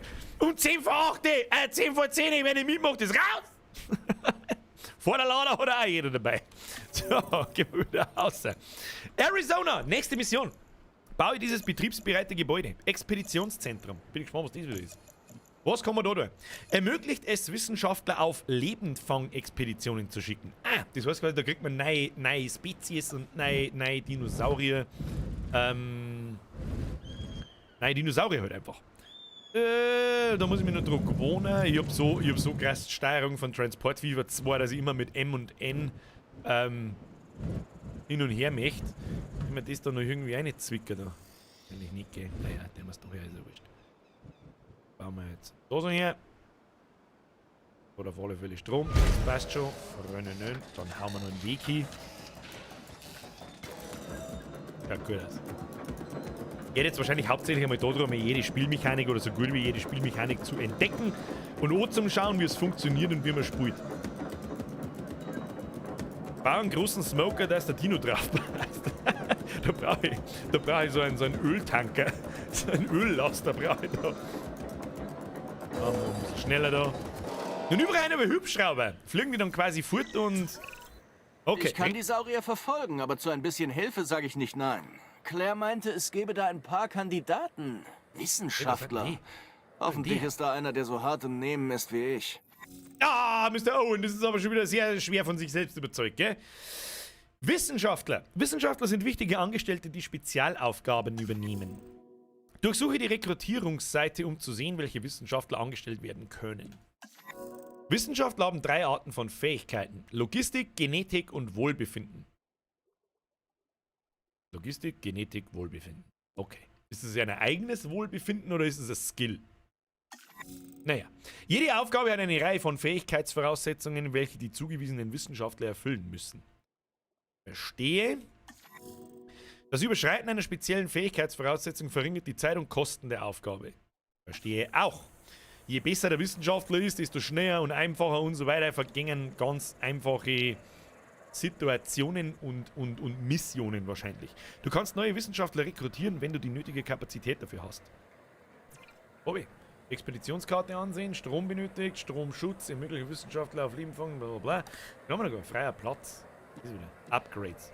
Das Gebäude aktivieren, Gebäude bewegen. Okay, das ist einmal nicht so uninteressant.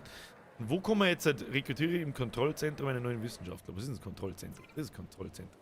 Wissenschaftler ansehen. Schauen wir gleich mal. Wissenschaftler 0 von 2. Da kann man wahrscheinlich sortieren. 9 hinzufügen, du hast Platz für einen weiteren Wissenschaftler. Rekrutierung. Oh. Realfotos. Ja, versteh schon. So, da haben wir einen Matthew. I saw we. Kosten pro Minute. Wie pro Minute? Was? Wie pro Minute? Bist du vollkommen besoffen? Stell dir vor, so ein Bewerbungsgespräch. Was hast du vorgestellt zum Verdienen? Ja, 13.250 Euro in der Minute. Nicht. Trainingsstufe 1, Kosten pro Minute, blablabla, Stufe 1, 10. Haben wir Fähigkeiten. 3 von 7, 3, 1, 2, 5, 1, 0, 5, 1, 0. Dann gibt es noch Merkmale und ein Bio. Okay, das ist wahrscheinlich so ein bisschen Beschreibungstext. Ich lese jetzt einfach mal eine vor von Matthew. I saw we! Matthew liebt die Natur und wollte schon immer mit Tieren arbeiten. Matthew ging an die örtliche Universität und sparte Geld, indem er zu Hause wohnte. Wenn du so viel Geld gespart hast, Mr. Matthew, was möchtest du dann 13.000 Euro in der Minute? Du psuffener Merkmale. Generalistisch erhöht alle Fähigkeiten um 1. Logistikspezialisierung erhöht das Logistikpotenzial um 5 und die Logistikfähigkeit um 3. Ich check halt nicht so ganz, für was das diese Wissenschaftler jetzt da genau sind. Logistikspezialisierung erhöht das Logistikpotenzial. Ja, jetzt einfach, wir nehmen Michelle. Bahungunga. Der gute alte Minutenlohn. Die kostet am wenig pro Minuten. Steh sei. Weißt du was? Steh sei. Weißt du, was das? Bestätigen. Das her. Logistikspezialisierung. Siehst du das, Claire? Ja, na klar. Ich sehe das schon. Dies ist unsere erste Gelegenheit für einen Lebendfang. Das müssen wir sehen. Weise dem Wissenschaftler, den du gerade eingestellt hast, diese Aufgabe zu. Owen, bist du da? Du bist noch stumm geschaltet. Entschuldigung. Ja, gute Idee. Was haben wir zu verlieren? Naja, außer einem neuen Rekruten.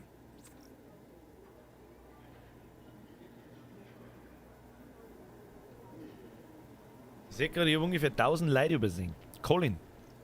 Da, wo die blauen Kreuzel sind, das brauchen die Saurier. Links oben im Eck. Verstehe? Das war die Frage, wo ich vorher gestellt habe. Bierbüffe, merci für den 5er, die habe ich übersehen. Kohabitation ist gleich Geschlechtsverkehr. Also ich kenne wirklich sehr viele Begriffe für den Geschlechtsverkehr, aber den nicht. Kommt da vielleicht der Coitus irgendwas her? Kann möglich sein, gell?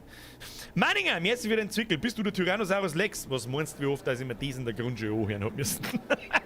Andi! Mary Mü! Merci für die Mitgliedschaft. Welcome to the Squad. Leute, ich hab so viele Leute übersehen. Was ist denn jetzt kaputt? Wurmseher! Braucht der Zaunerdeftel einen Strom? Hat er, weil er am anderen Zaun dran ist und das ist am Notstromaggregator. Machen die noch Fight Club auf 5 Euro auf den Fischfresser? Ich sag dir, dass die 3 Triceratops den Fischfresser sauber davor wassern. Das sagt ich. Geilbeffi, der Wohlfühlwissenschaftler ist doch jedem bekannt. Couch-Experte, Diplom-Wellnesser und Chiller-Doktor. Ja, schaut fast danach aus. So. Dringende Nachricht! Vorfallalarm!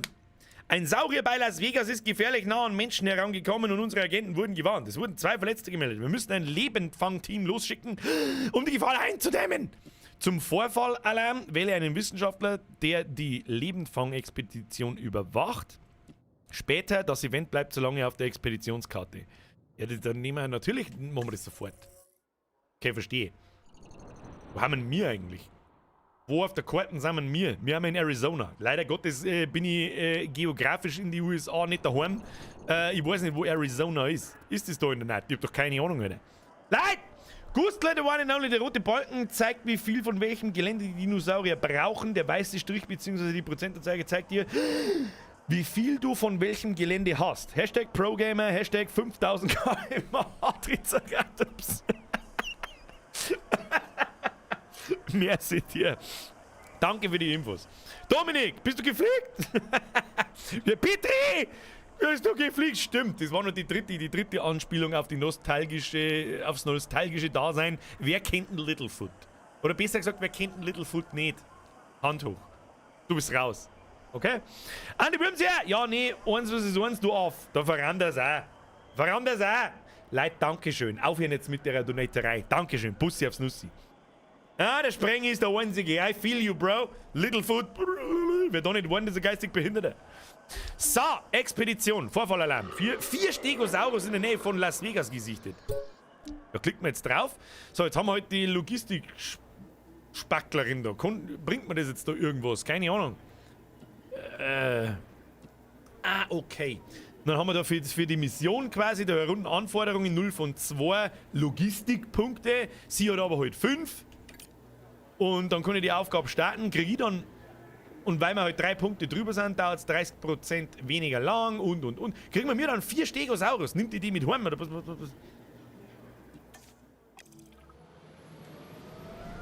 Bevor die Fernfangteams zurückkehren, sollten wir Gehege für die Saurier vorbereitet haben. Wie eine Art Willkommen zu Hause. Oh, die sind richtige Pro-Gamer. Mr. Pelo 86, Phase 1, guter Jahrgang. Phase 2, Zera, Spike, Littlefoot, Petri. Petri, flieg! Und dann hast du aber einen vergessen, nämlich einen Ducky. Ja? Wir können einen Ducky bloß vergessen. Das ist Schande über euer Haupt. Schande! Und ja, ich war auch im Kino. Wer hat's geschrieben? Der InProxy 1987. Fast ein guter Jahrgang. Aber nur fast. So, was muss ich jetzt tun? Ich hab nicht aufgepasst, was die Alte schon wieder gesagt hat. Da verklicken. Jurassic World Datenbank. What the heck, Alter? Keine Ahnung, was das ist. Brauchen wir keine Datenbank. Warte, bis die Lebendfang-Expedition abgeschlossen ist. Wir kommen da wieder rein in das Menü. Das ist Abreißen, Transport, Wege, Agenten, Anlagen, Gebäude, Verwaltung, Karte. Oh! Fancy Ansicht. Das ist cool. Oh, das ist cool gemacht. Bin begeistert. Und natürlich der Scharfzahn, Steffi B. Da hast du absolut recht. Du musst ein neues Gebäude bauen. Bereite ein neues Gehege vor. Gefangene Saurier werden direkt in deine Anlage geliefert. Stimmt. Noch mehr Gehege bauen. Gehege bauen! Das haben wir schon gelernt. Jetzt pass auf, das kriegen wir noch mal hin. Machen wir Zaun. Ja. Der Stegosaurus von Welt, der mag bestimmt, sind jetzt dann 4 drin. Außerhalb des bebaubaren Bereichs. Das gefällt mir aber nicht. Ja gut, dann probieren wir mal ein bisschen ums Eck zum Bauen, weil da kann man auch nicht ausbauen offensichtlich. Das würde mich sowieso interessieren, wie das hier... Oh ja. Es geht sehr flawless. Da jetzt. So.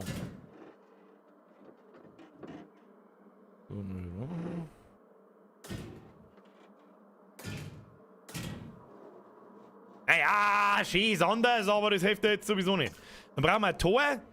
Dann bauen wir wieder da eins her. Und außen eins her. Damit nichts passiert. Und dann warten wir bis kommen, bei diesem. Ach, da ist die Aufgabe. Rechts unten sehe ich das. Eingehende Übertragung. Lebensfang. 4 Stegosaurus. Nevada-Bericht. Stegosaurus, 4 gefangen, 0 entgangen. Einfangzeit 43 Sekunden. Die, wo wir uns da eingestellt haben, ist ein sauberer Pro-Gamer. Von Welt. Stegosaurus. Wird an deinem Park geliefert, bist du bereit, ihn zu transportieren. Saurier transportieren. Produkt wurde eingesammelt. 2, 3. Produkt wird transportiert. Da hinten hat der Zaun keinen Strom! Wir haben eine Kacke gemacht. Dann müssen wir noch mehr Gebäude bauen. Heft nicht. Achtung, bestoppt, bevor die kommen, müssen wir Gebäude bauen. Gebäude. Was haben wir da? Unterstützungsanlage, Ranger-Teams. Nein, wir brauchen einen Strom, Alter. Wo ist der Strom gewesen? Na, da herunten war Strom. Dann, wie machen wir das jetzt? Was ist das denn? Scheiße. Haben wir wieder Kacke gemacht. Langt das, wenn das da steht? Ich hab doch keine Ahnung, Alter. Dann wo muss denn das stehen? Ich weiß es nicht. Ich stelle das jetzt einfach da her. Und hoffe das Beste für uns alle. Strom ist da! Kurz bevor... Oh, wir müssen aber auch die Dinos einmal schnell anschauen. Die schaut auch schon wieder Die schauen auch schon wieder so aus, als haben die einen kleinen Kopf. Der gute alte Stegosaurus. Der gute alte Stegosaurus. Und ein Ranger, so ein Ranger-Ding brauchen wir auch nochmal wieder. Na, drücken wir mal nochmal auf Pause. Kann man das kopieren? Weiß ich nicht. Ab wann braucht man eigentlich dann ein zweites Ranger-Fahrzeug? Also mehrere, ab wie viel Gehege und so. Ja, das kommt dann, wenn es länger speist. Mit Erfahrung und so weiter. Jetzt passen wir auf. Anlagen, das Ding da brauchen wir. Und. Ja, das eine haben wir ein wenig ungeschickt platziert, sag ich dir, wie es ist. Sag ich dir, wie es ist. Sag ich dir, wie es ist. Ich muss den ganzen Park ausfüllen, das ist gescheiter. Machen wir so. Dann weist man da das Ranger-Team zu. Jetzt weiß ich bloß wieder nicht mehr, wer da was ist. Ranger-Team kehrt zurück. Brauche ich da ein zweites Ranger-Team? Kann ich da ein zweites Ranger-Team? Naturschutzbehörde. Skins wechseln. Ja, was brauche ich denn für dieses Auto, das da umeinander für einen Skin? Haben wir jetzt komplett besoffen? Bitte sagt mir nicht, dass es da wieder irgendwelche Skins zum Kaufen gibt. Bitte nicht. Bitte nicht. Stromschutz? Eine davon muss Spike heißen, das stimmt. Das hast du gut erkannt. Das machen wir aber am Schluss. Jetzt mag ich erst noch mehr herausfinden, wie man gleich wieder so ein Ranger-Team zuweist. Wo ist denn das Ranger-Team? Weiß nicht, der fährt irgendwo im Wasser umeinander. Aufgabe hinzufügen. Und dann klicke ich das Ding an. Hat er jetzt. Man kann 5 Aufgaben maximal hinzufügen. 2 von 5 sind drin. Passt. Treibstoff ist. Werde hoffentlich selber nachfüllen, keine Ahnung. Oder muss ich das von Hand machen? Na gut, lassen wir mal damit. Der schreit dann schon.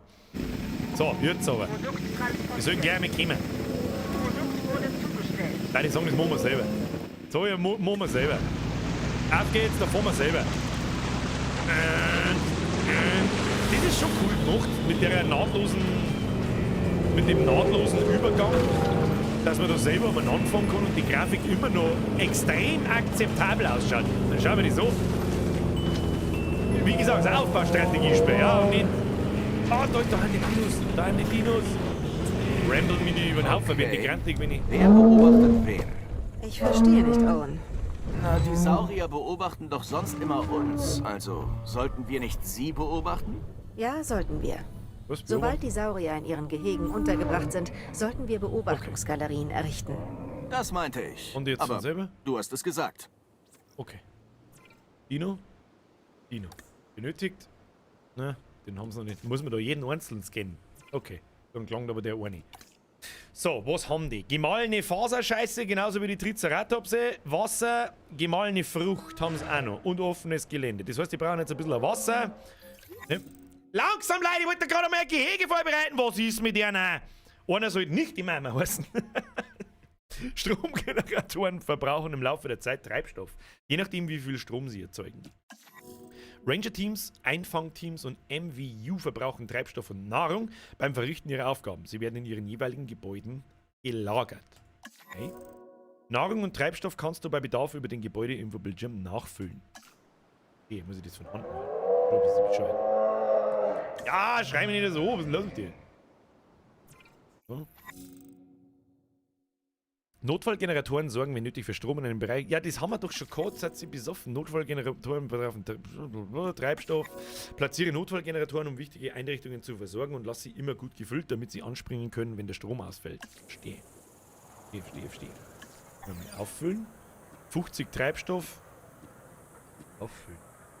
Wie viel Geld haben wir noch so? Wir haben wir 50 rein, ich muss fahren, Alter. Du bist besoffen. Was ist mit dir?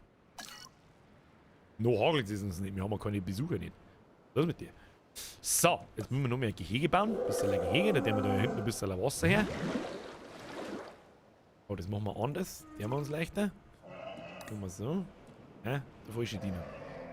Falscher Dino. Den Dino haben wir schon gescannt. Umgebung beeinflussen. So, Wasser hat er. Geben wir ihm noch ein bisschen mehr. Wasser. Reine halt nicht so.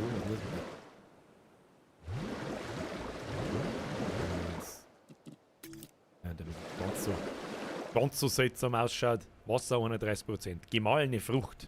Ja, und jetzt halt, ich verstehe schon.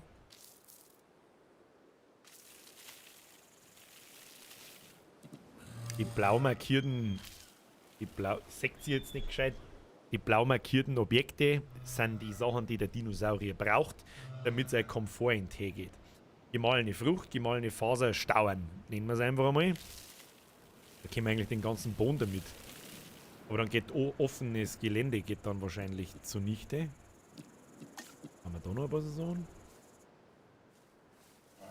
Ja, aber da kann man sich, das ist, und das mag ich an denen Spiele, da kannst du die austoben ohne Ende, bis das alles so ausschaut, dass es richtig gut ausschaut. Ja, also schön bauen. So wie in Anno und so. Gibt genug Leute, die das gern deren. Ich tue es auch manchmal gern, aber nicht immer. Ich baue eher auf Effizienz normalerweise. Wenn ich richtig spiele im Offstream dann. 95%. Schau hier, müssen wir Minuten halten. Das halten wir aus. Halten wir aus, haben wir es schon. Haben die alles. Gemahlene Frucht haben sie aber immer noch nicht genug. Müssen wir noch mehrere herbauen. Ist jetzt alles im weißen Bereich da. Was ist das nicht? Also ich glaube, es ergibt sich dann immer so eine Zufriedenheit von halt 100%, wenn alles im Weißen ist und am besten eins davon oder zwei von zwei Bedürfnissen ein bisschen übers Mindest hinaus. Owen, wir haben ein Problem. Ich gebe mir Mühe, Claire. Aber so bin ich nun mal. Nicht du. Ach so, die Saurier. Erzähl mir etwas Neues. Okay, wie wäre es damit? Ein riesiger Sandsturm bewegt sich auf uns zu und könnte die Einrichtung auslöschen. Ohne Strom wäre die Sicherheit der Saurier ernsthaft gefährdet. Okay, hör mir zu, Claire. Wir schaffen das. Habe ich dich jemals im Stich gelassen? Eigentlich... Soundeffekt? Wie Soundeffekt? Wo Das wird Soundeffekt? auch so bleiben. Wir werden alles tun, was wir können. Wir haben Schlimmeres überstanden. Was ist schon ein bisschen Der Sand? Dino ist heraus! Der Dino ist heraus! Was muss ich jetzt tun? Sandsturm im Gange. Zäune mit niedriger Sicherheitsbewertung können nicht viel gegen randalierende Saurier ausrichten. Der scheiß Randalierer, Rudi. Da ist er. Da hast du den gleich mehr. So. Randale Rudi. Der mit dem. Ja, fang den. Du musst den fangen. Wie fangen wir den? Muss ich mit dem Hubschrauber noch fliegen oder wie sehen das? Direkte Steuerung. Was geht? Ich muss schon Beim Sandsturm Helikopter fliegen sie aber auch nicht so schlau, glaube ich. Sehr beunruhigt. So gern ich auch helfen würde. Die fahren runter, der laufen schon davor, wir laufen da davor. Da laufen mehrere Also, davor. wer wird die Saurier beschützen? Und unser Personal? Ja, Danny. natürlich. Das versteht sich von selbst. Wir wählen es trotzdem. Es wäre einfach nur eine Voll's ab! Tragödie, diese Tiere wieder zu verlieren. Und mit Habt ihr Angst? Tragödie meine ich einen großen Verdammte Axt! finanziellen Wer Verlust. trollt, fliegt! Und natürlich eine Blamage für die Verantwortlichen. Menschen So. wie Sie? Nun, dürfen eigentlich das. genau ich. Wie vermeiden wir das also? Schritt 1, die Nachzügler einsammeln und alle Saurier wieder in ihre Gehege bringen. Okay. Dann können wir an unserer Sicherheitsbewertung arbeiten. Alles klar? Ja, den Plan kann ich befürworten und später die Lorbeeren dafür ernten. Was genau so jetzt da? Kannst Besucher auch betreuen? Handelsbesucher? Sind das sind doch so Packtypen, oder? Die schauen nicht aus wie Besucher, die schauen alle gleich aus. Das kann ich mir nicht vorstellen, dass sie da so wenig Mühe, obwohl so da, die schauen alle gleich aus. Die haben alle das gleiche O, das gleiche Ding. Da kann ich mir nicht vorstellen, dass sie so wenig Mühe gegeben worden ist. Wie richte ich jetzt den Zaun da? Was soll ich machen?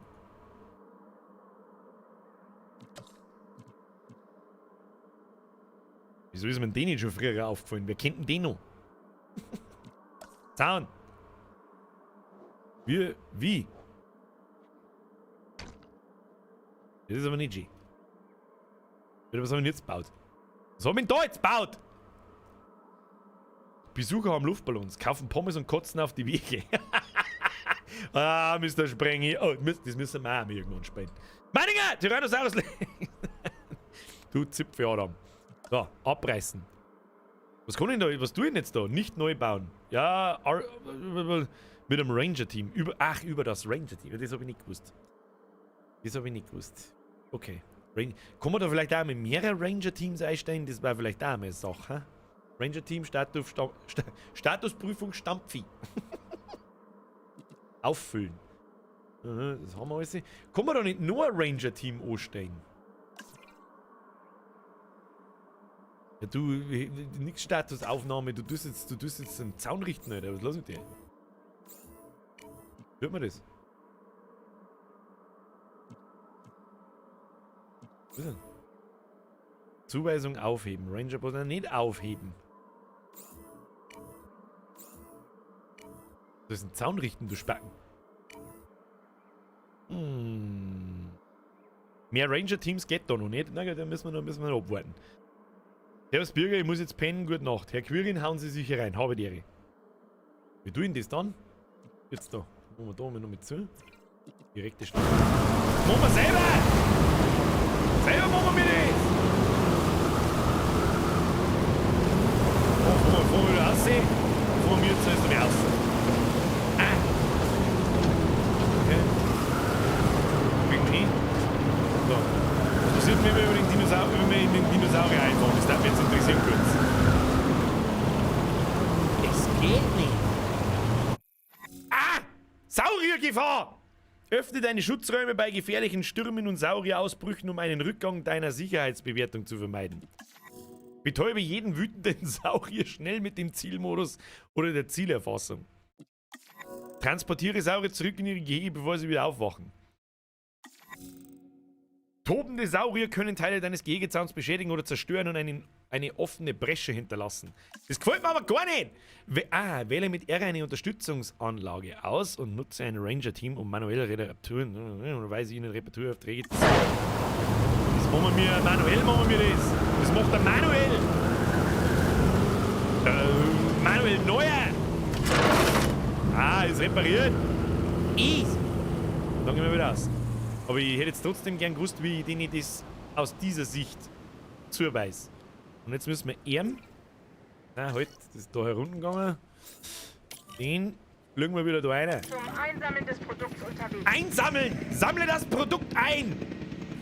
Wenn der spawnt, wackelt das Ding voll geil umeinander. Hat das jetzt jemand gesehen?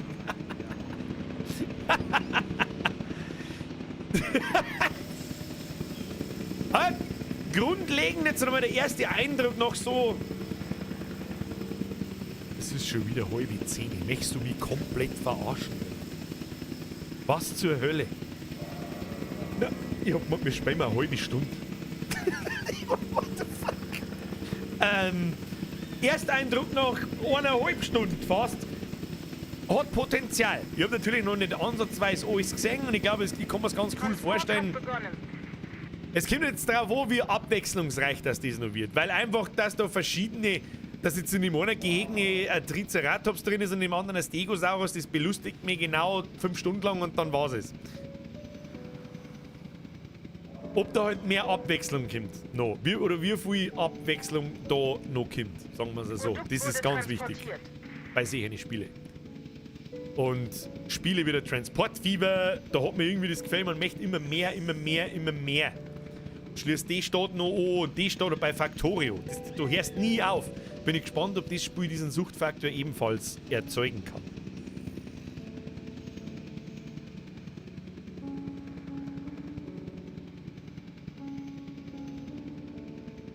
Wenn es euch gefällt, bitte lasst ein Like da, weil dann spielen wir das nächsten Mittwoch nochmal. Ich hab Bock und zwar fett.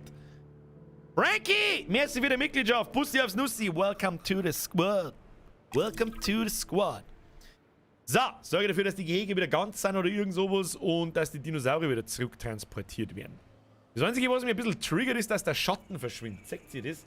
In der Entfernung verschwindet der Schatten. Da kann man mit Sicherheit irgendwo eine Sichtweite einstellen. Naja, egal. Und jetzt halt? Was genau ist denn jetzt der Plan eigentlich? Eingehen der Übertragung! Was? Mission abgeschlossen, Arizona, Alter. Absolutes Pro-Gaming. Der Proxy schreibt, meine Frau sagt, du musst das nochmal spielen. Hashtag Dinomania 94. Ab in den Chat. Mir gefällt's. Also Ersteindruck gefällt es. Arizona war sicher. Die Saurier waren sicher.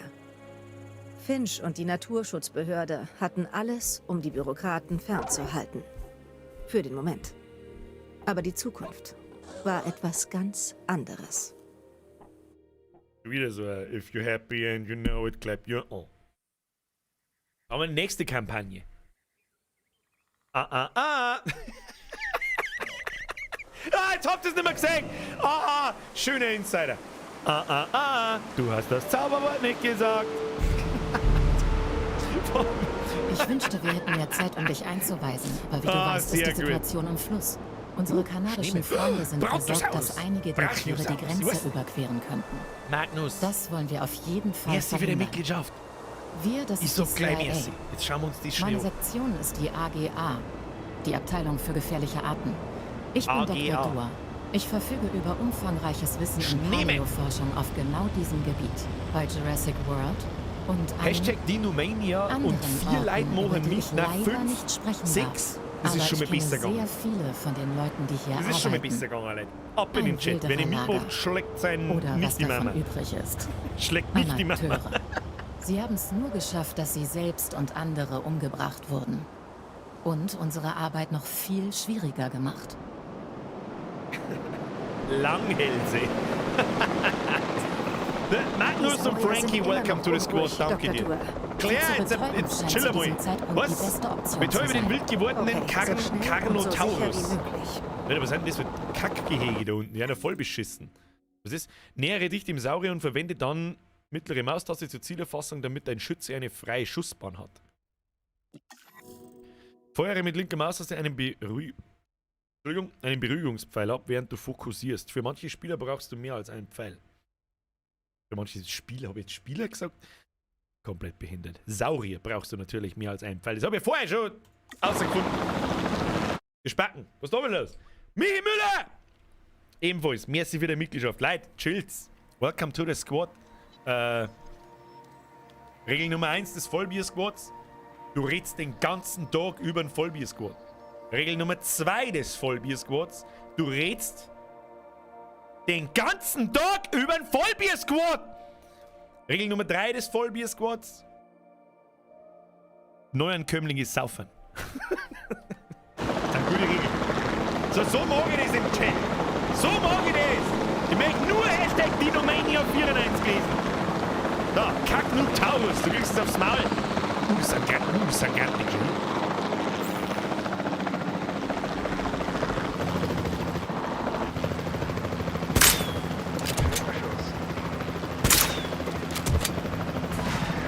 Oleg, der randaliert vor euch. Rudi.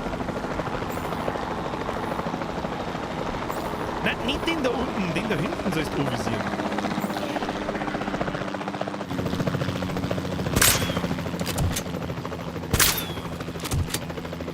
Treffer! So, und jetzt baue eine Einrichtung, die folgendes enthält. Ankunftsort, Kontrollzentrum, Notfallgenerator. Und wichtige Gebäude, ohne die nichts rund läuft. Bauen Sie also für den Anfang ein Eingangsgebäude, ein Kontrollzentrum und einen Notfallgenerator für die Stromversorgung. Verstehe. Das heißt quasi, jetzt müssen wir das, was wir im ersten Tutorial gelernt haben, gleich einmal alles auf einmal raushauen. Gebäude, wir brauchen Ankunftsort, das ist einmal das Erste. Wo bauen wir das am geschickten hin? Sind das wirklich Gehege, die was taugen? Haben die Gehege so winzig? Das ist ja, das ist also nicht im Bürgersheim Dino-Park. Da werden die Gehege nicht so klein. Nein, nix da. Jetzt in dem Tutorial vielleicht schon, aber ich freue mich auf den Sandbox-Modus. Keine Ahnung, den der wir jetzt einmal da hinten rein. Dann brauchen wir ein Stromaggregat, das der wir daneben her. Brauchen wir da so. Braucht ja keinen Straßenanschluss meines Wissens. Okay. Kontrollzentrum. Unterstützungsanlage. Paläomedizinische Anlage. Wer soll denn sowas aussprechen, Leute? Kontrollzentrum. Notfallgenerator haben wir auch. Baut mal das Ding fertig, damit ich weiß, was ich da gerade gebaut habe. Und ein Kontrollzentrum. Wo ist denn das nicht? Da ist das Kontrollzentrum. Die haben wir auf der anderen Seite da so. Dann können wir da nämlich auch so eine Straße sauber dazwischen fahren lassen. Schaut das alles ganz kommod aus. So, Weg. Ich werde jetzt nämlich einmal ganz gepflegt sagen, dass wir mir da so eine Straße durchziehen. Wieso kommen da jetzt nicht gerade aus der Straße durchziehen schon wieder? Ja, das schaut mir gut an. So.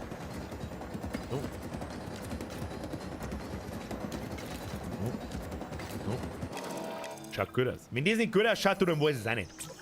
Haben wir schon was Gar gelernt? nicht schlecht, wenn ich das mal sagen darf. Oh, das Und ist ich doch darf schon das. Wir brauchen aber auch eine Unterstützungsanlage. Unterstützen Sie die Bauarbeiten, so gut es geht. Verstanden? Unterstützung? Egal, lassen wir das. Baue dieses betriebsbereite Gebäude, Unterstützungsanlage. Ich glaube, wir brauchen nur so eine Stromanlage, so wie mir das da ausschaut. Und zwar da hinten irgendwo. Haben wir jetzt einfach einmal da hinten her. Haben wir jetzt einfach da her, weil es wurscht ist. Passt schon. Mehr Strom, mehr gut. Unterstützungsanlage. Was war die Unterstützungsanlage gleich wieder? Beziehungsweise was hat die da? Das war das Ranger Team. Okay. Ranger Team. Ja, ich drücke immer auf M und N, wenn ich das Gebäude dran möchte. Geht das auch irgendwie mit der Maus? Eigentlich nicht schlecht.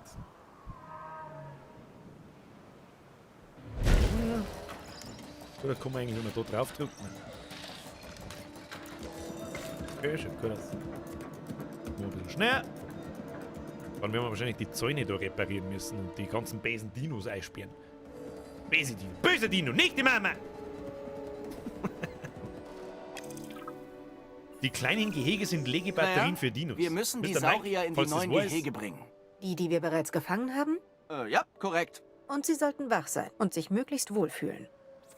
Ich feiere übrigens immer noch ganz massiv, dass das die Original-Synchronstimmen sind. Die richtig gut sind natürlich dadurch auch.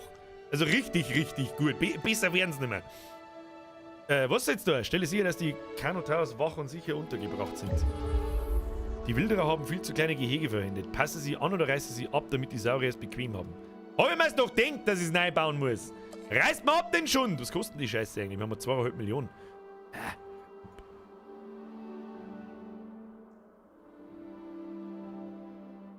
Reiß ab den Schund. Abreißen, das reißt man ab. Da machen wir jetzt 2 Gehege. Ja, brauchen wir sowieso mehr. Also richtig bist du her. Nächste Mission heißt, dann bauen wir jetzt da rechts eins hin und eins links hin und dann passt es. So schaut das gut aus.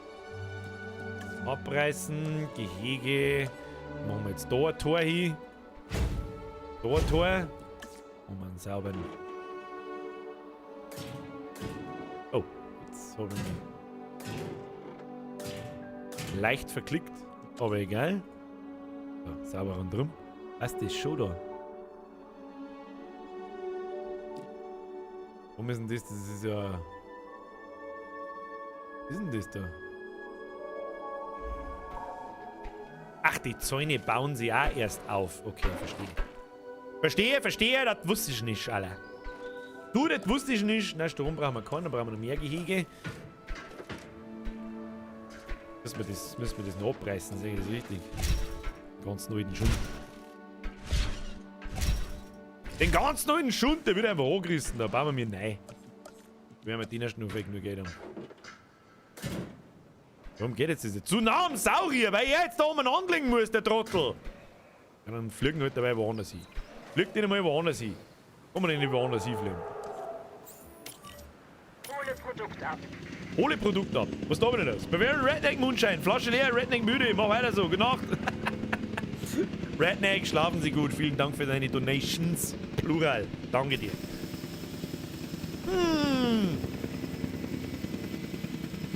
Gehege bauen. Ab dafür. Der. Ja. Ja. Ja. Ja.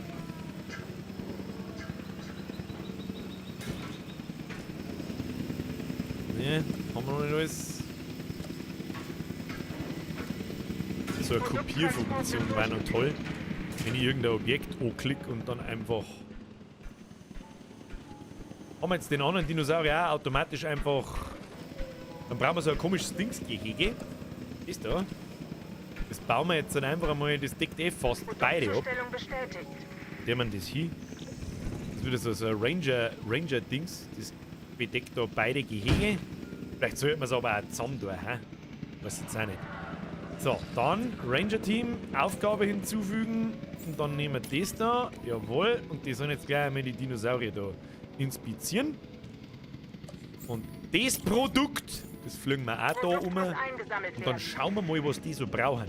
Ich hoffe, ich habe nichts übersehen. Ich habe im Tutorial ausnahmsweise mal aufpasst und glaube, ich weiß, was ich einigermaßen tue. Hoffe ich.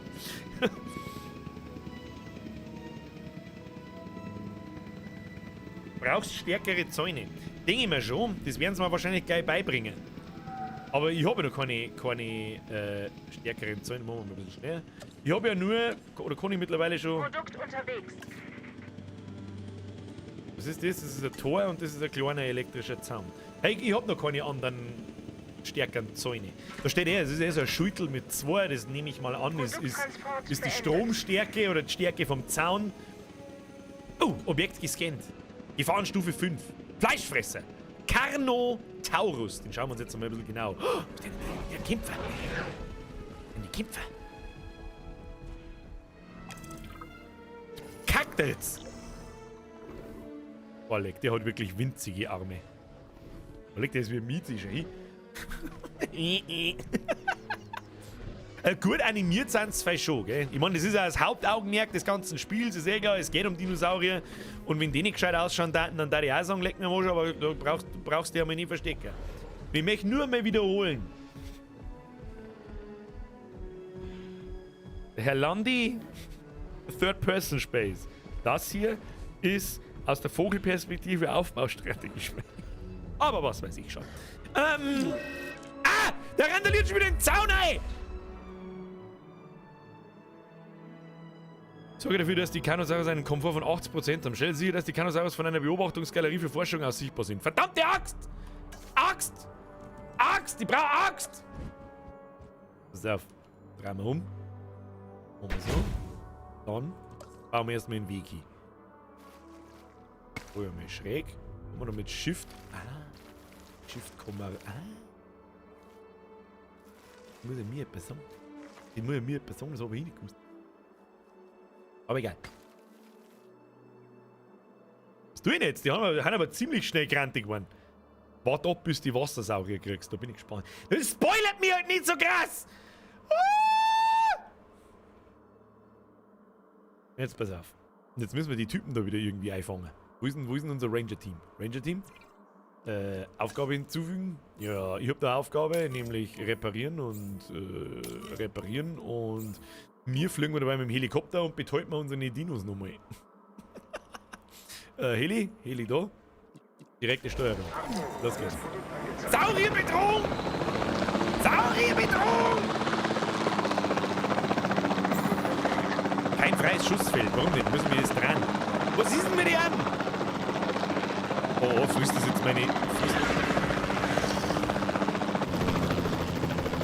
Scheiße!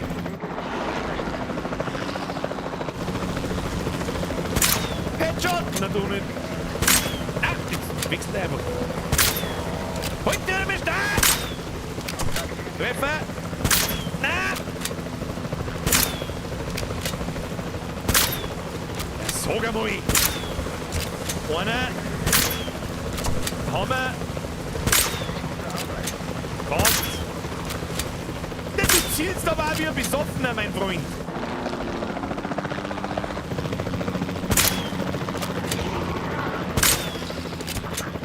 Jetzt fällt's an! Hümihackel! Jahrelanges Aim-Train hat einfach nichts gebracht. So, jetzt liegen sie wieder da und schlafen. Drücken wir mal auf Pause. Haben wir den Zaun schon wieder repariert? Nein, haben wir nicht. Wo ist denn das Ranger-Team? Ich habe euch doch eine Aufgabe gegeben. Aufgabe hinzufügen. Vor allem funktioniert es jetzt. Auch wenn ich da drauf drücke, dann fahren die da jetzt automatisch hier und reparieren das. Ja, aber das Gefäß, da ist ja immer noch kaputt. Also das Symbol gilt für den Schaden da. Ja, okay, bin schon stark. Und 80%igen Komfort brauchen sie. Wir haben doch Komfortdaten gehabt, oder nicht? Da haben wir es. Okay. Gehege. Da wird gefordert. Der braucht quasi... Was ist das da? Futterstation für Fleischfresser? Lebendbeute. Das heißt, da fährt... Alter, wenn da wirklich genau wie im Film die Gas auffährt, dann flippe ich aus. Das sage ich. Das bauen wir direkt... vor die Forschungsstation hin. Offenes Gelände haben sie 100%, Beute haben sie auch. Oh, sie brauchen Sand. Da müssen wir einen Schnee wegmachen. Da müssen wir Schnee rammen. Unter Wasser. Wasser haben sie ein bisschen eins, aber nicht viel. Machen wir einen Radius kleiner. Und daher ändert sich das Wasser schon.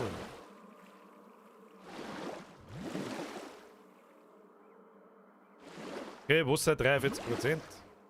Fast offenes Gelände ist immer noch genügend da. Und so. Das klingt überall hin. Haben wir auch. Und dann brauchen wir Gras, Fels, Schnee, Sand.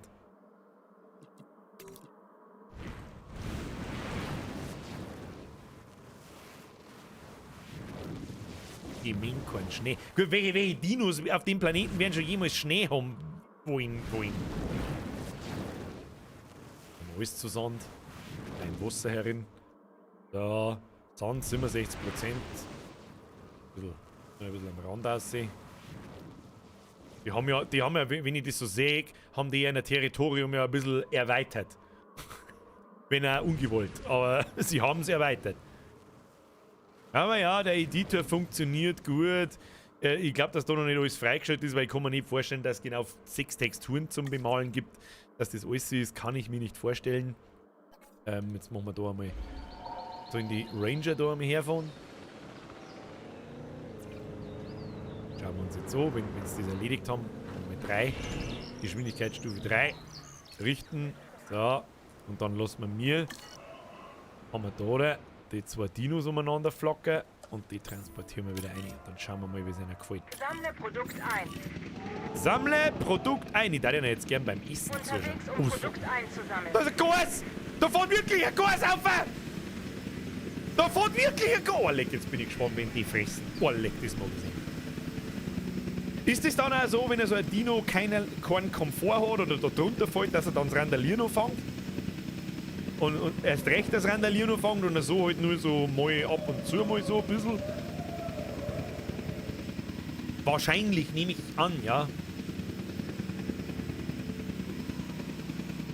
Transport Ich mag jetzt sofort sehen, vielleicht vertragen sie sich. Produkt wurde eingesammelt. Ach, das gibt's auch. Dass die 2 untereinander sind nicht mengen. Ja, ich verstehe schon, wo jetzt Komplexität und die Tiefe dann herkommt. Oder hingeht irgendwann mal.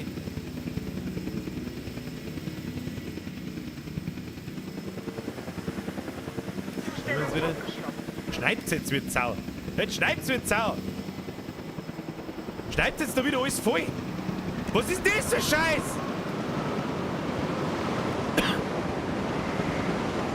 Wo ist die Gas? Auf geht's, Dino Frieser Gas! Geht jetzt da dann der Komfort runter von einer, oder?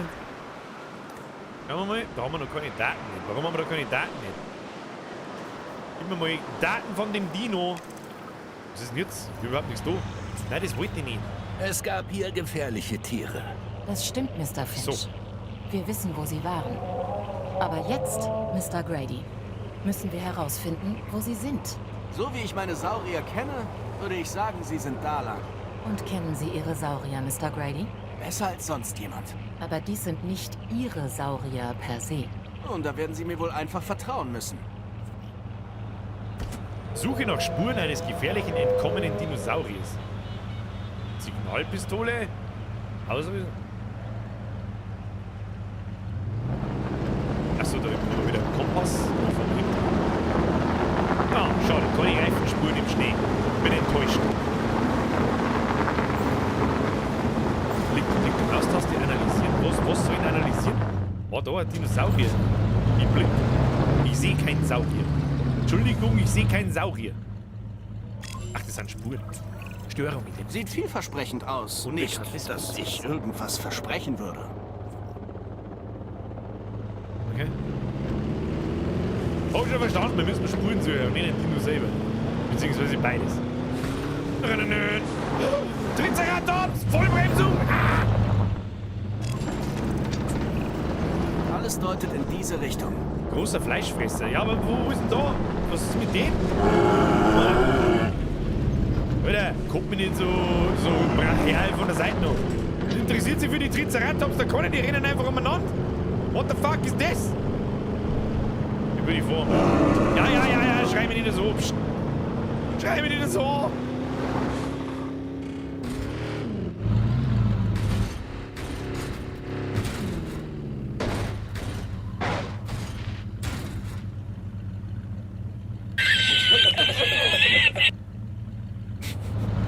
Hoppala! War schon so. Falls sie nix. Großer Fleisch. Wir sind auf jeden Fall nicht sonderlich subtil. Wo immer sie hingehen, hinterlassen sie Spuren. Da kenne ich noch jemanden. Dr. Malcolm? Denn der Kerl, da kann man wirklich von einem Ego sprechen. Im Gegensatz zu... Ja, ein okay. gewisser, liebenswürdiger Tierverhaltensforscher mit ganz besonderer Bescheidenheit. Kommen wir hier? Komm, das ist Team.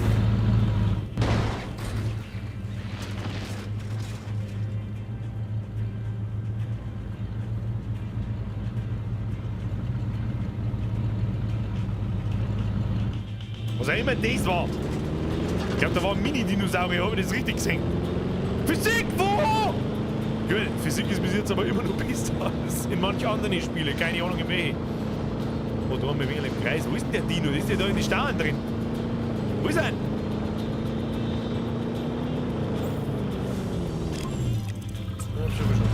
Ich glaube, wir sind nah dran.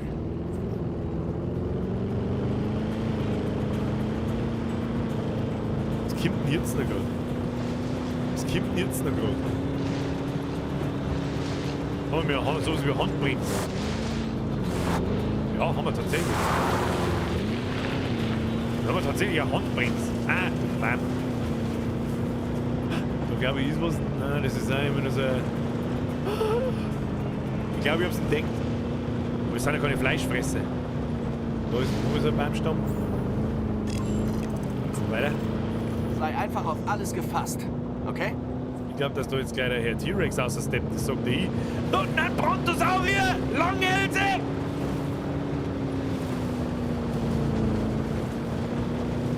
Das ist immer noch irgendwas. Ja, gut ausschauen, du jetzt. Tu dich nicht durch. Gut ausschauen, du jetzt.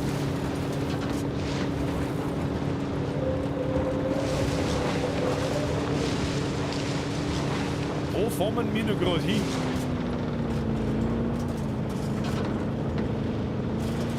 Ich bin doch da total falsch. Sagt es mir, wie es ist. Das ist doch totaler Chaos, was ich da tue. Kann man da reinfahren? Nein, natürlich nicht. Wo fahre ich nie umeinander? Birger, merci für den Euro. Wusste ich aufs Nussi. Bist du MRC? Birger, don't touch it. Der scheiß Fischi-Touch. Die Birgerin feiert das Gift übrigens auch ziemlich. Touchy the fishy. Don't touch the fancy. Dinos, but I'm a touchy the fancy though. God damn it, I gotta drown you!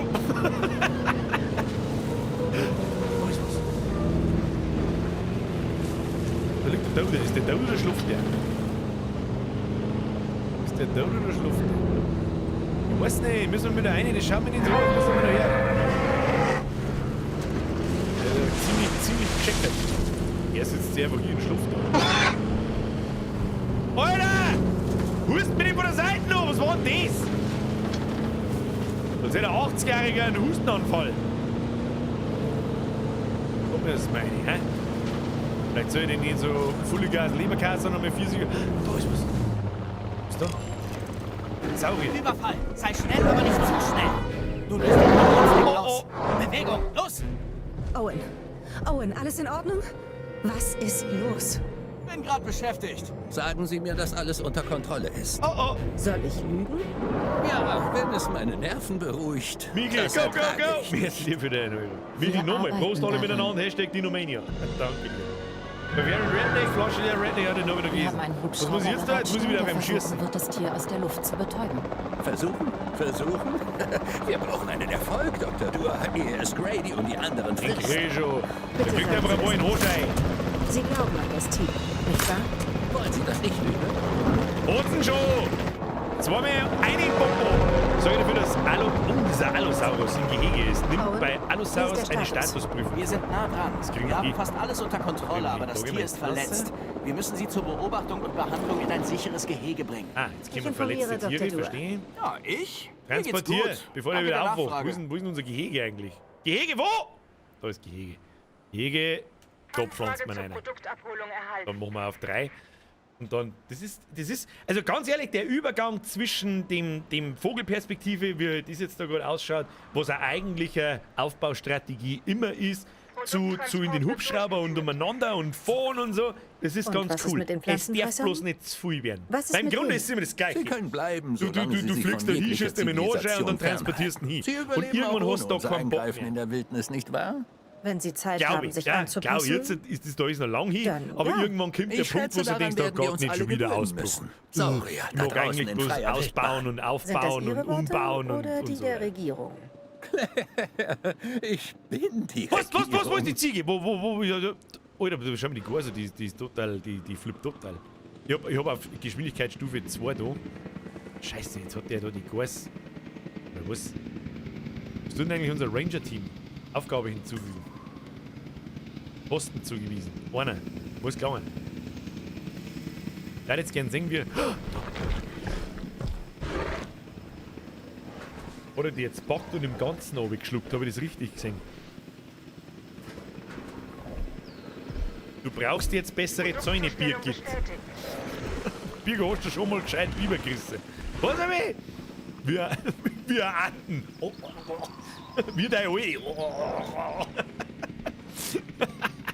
So, jetzt machen wir noch einen Statusreport und dann sage ich euch was, werden wir heute relativ pünktlich einmal wieder aufhören. Warum? Weil heute Warzone Pacific gekommen ist und ich und meine Boys müssen in die Zone springen. Ich bin gespannt. So, jetzt pass auf. Die nehmen wir von Hand vor. Direkte Steuerung. Das geht. Der Ritter Triceratops einfach mitten in meiner Ding da oben an.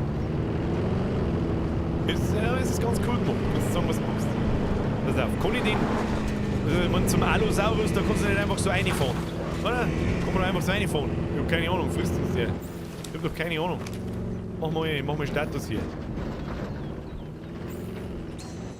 Status überprüft. Fehlender Wald, nicht diagnostiziertes Leiden. ALL 001 hat ein nicht diagnostiziertes Leiden. Schicke die MVU los, um einen... Sorry, dass der Allosaurus im Gehege ist. Die Mission rechts unten, die schließt man ab. Weißt du warum? Weil das ziemlich einfach ist. Da drückt man jetzt einfach, da fährt man jetzt die Rückwärts raus. Hoppala. Ja.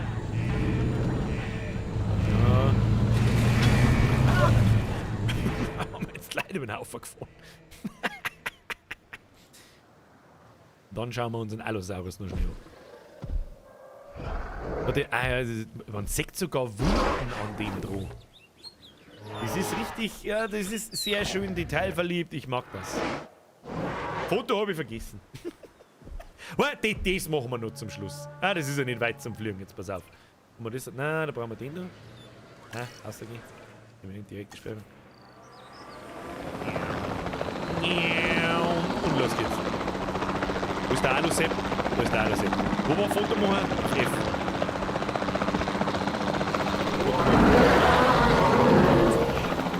Ich brauche eine paläomedizinische Anlage, um den Zustand des Sauriers zu beurteilen. Wir brauchen einen vollen medizinischen $46.000 Scan. für das Foto! Ich will verstehen, was da Es geht schiefgelaufen auch ist, im Auto, das damit habe so ich etwas nicht nicht noch einmal vorkommt. Aber woher? Absenden! Easy! Aber Helikopterfilm. Weißt du, die Steuerung im Battlefield, wenn es mir geben darf. Gut, du kannst aber auch nicht nach unten schießen und so weiter. Das kann nicht funktionieren. So, können wir jetzt da eigentlich speichern? Das ist eigentlich das Allerwichtigste. Speichern! Neuer Speicherplatz! Da ich mir sehr gut vorstellen kann, dass ich das Offstream vielleicht auch mal anschaue. Nennen wir das einmal Stream FTW. Ausrufezeichen, nicht die Mama. So, jetzt machen wir so. Dann machen wir so. Und dann da so. Friends of the Sun. Ausnahmsweise. Seid nachsichtig mit mir. Machen wir mal einigermaßen zeitig Schluss. Ist das in Ordnung? Ist mir da irgendetwas besser? Ich hab ein sehr zocklastiges Wochenende vor mir und jetzt würde ich gerne noch Pacific ausprobieren. Hinter dir ein dreiköpfiger Tyrannosaurus Rex. Heute einmal keine Überstunden. Hashtag nicht die Überstunden. Nicht die Mama.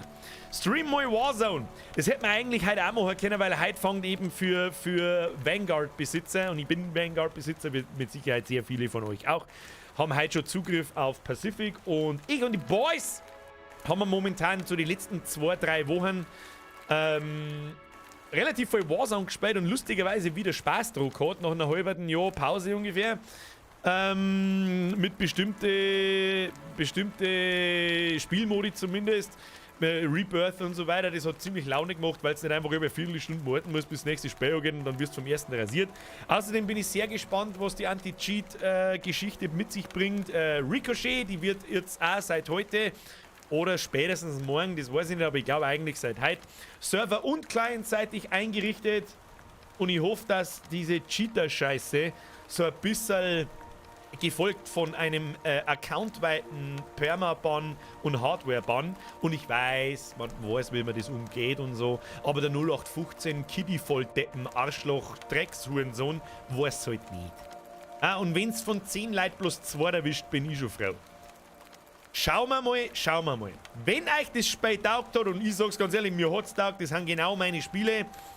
Nicht nur, aber ich liebe einfach Strategie- und Aufbauspiele, und wenn das noch, schauen wir mal, wie sich das entwickelt. Dann spielen wir nächsten Mittwoch nochmal. Leave a like. Ich hoffe, Sie hatten Spaß. Vielen herzlichen Dank fürs Zuschauen. Nochmal vielen herzlichen Dank an jeden, der sich das Ding da gönnt. Das ist der neue Jahreszusammenfassungsmerch, da haben lauter so kleine Symbole und Beutel drauf, die habe ich selber gezeichnet. Mit unfassbar viel Liebe, da bin ich wirklich verfickt lang dran gesessen. Das habe ich schon ein paar Mal gesagt. Mit lauter so kleine Situationen, die wo halt das ganze Jahr so passiert sind, Insiderwitze und so weiter und so fort. Vielen herzlichen Dank. Vielen Dank an die ganzen neuen Mitglieder, an die ganzen Donations, an die ganzen Likes, an die ganzen Kommentare und überhaupt und sowieso. Ich hoffe, Sie hatten Spaß. Ich hatte Spaß. Die 2 Stunden sind vergangen wie im fucking Flug. Und ich würde sagen, wir sehen uns am Montag mit einer neuen Runde Landi. Und nächsten Mittwoch würde ich das gerne wieder spielen. Sag ich euch, was es ist. Wenn ihr Bock habt, lasst es mich wissen. So, und jetzt schleicht euch. Press Triple F für die Moderatoren, die heute auch mal keine Überstunden machen müssen. Ausnahmsweise mal. Und ja. Der Ailes 1408 fragt, wie kann ich das kaufen? Der Cookie schreibt, Ausrufezeichen Merch. Da ist ein Link unter biergerwehr.de. Link in der Beschreibung. Link auf Twitch in der Beschreibung. Und da klickst du drauf und dann kannst du durch meinen Spreadshirt-Shop klicken. Da ist allerhand Blödsinn drin, natürlich nicht bloß das. Das ist schon das dritte Jahreszusammenfassungsmotiv. Wir machen das nicht erst seit gestern. Und ich hoffe, es wird immer besser. Ja, also ich habe schon ein bisschen den Eindruck, es wird immer besser. Es war übrigens einmal ganz geil, wenn jemand dann sein T-Shirt und sein Pulli oder was auch immer und vor allem ein Poster kriegt, wenn er mal im Discord davor ein hoch aufgelöstes Beutel davor schicken kann. Warum? Weil ihr nämlich eine leicht andere Version habt wie ich. Bei mir haben nicht so starke Streifen da dahinter und bei euch schon, und vor allem beim Weiß-Schwarzen ist ein bisschen so, haben auch stärkere Streifen, also so Strahlen aus meinem, so Strahlen, die aus meinem Kopf da mit rauskommen im Hintergrund, sind fast nicht sichtbar, und am Poster sind sie auch fast nicht sichtbar. Die habe ich ein bisschen verstärkt in einer Version, als die es ihr im Video gesehen habt, und das darf mich interessieren, wie das ausschaut. So wird aber passen, nehme ich an. Tobi! Birger, ich liebe dich! Ja! Ich liebe dich nicht! Du liebst mich nicht! Wer kennt denn das noch? Alter, merci für den Fünfer. Wenn alles da ist, kriegst du ein Foto. Steffi, das freut mich. Passt, nimm mich. Ihr müsst mir jetzt nicht alle ein Foto schicken, um Gottes Willen. Das ist nicht irgendwie ein indirekter Aufruf zu, tu mir Zeig her, schicke, damit ich weiß, wer was gekauft hat. Mich interessiert es wirklich, wie es ausschaut. Der Mr. Mesh hat's erkannt! Hab ich nicht. Gut, der Proxy kennt's auch noch. Ich sehe die ganzen alten Lappen im Chat. Was wollte Z-Los Sabrina dazu sagt? Hab euch auch lieb. Bussi aufs Nusschen jetzt. Schleicht euch. Wir sehen uns am Montag 20 Uhr mit Landi. Und was wir am Mittwoch, das entscheidet ihr. Da unterhalten wir uns dann spätestens am Sonntag. Jetzt bin ich gespannt, wie Warzone Pacific ist, und eventuell spielen wir auch dies. Wer weiß, wer weiß. Irgendwas vor dem Zukunftsbürger anschreien. Jetzt schleicht euch. Merci. Habe! Habe dir.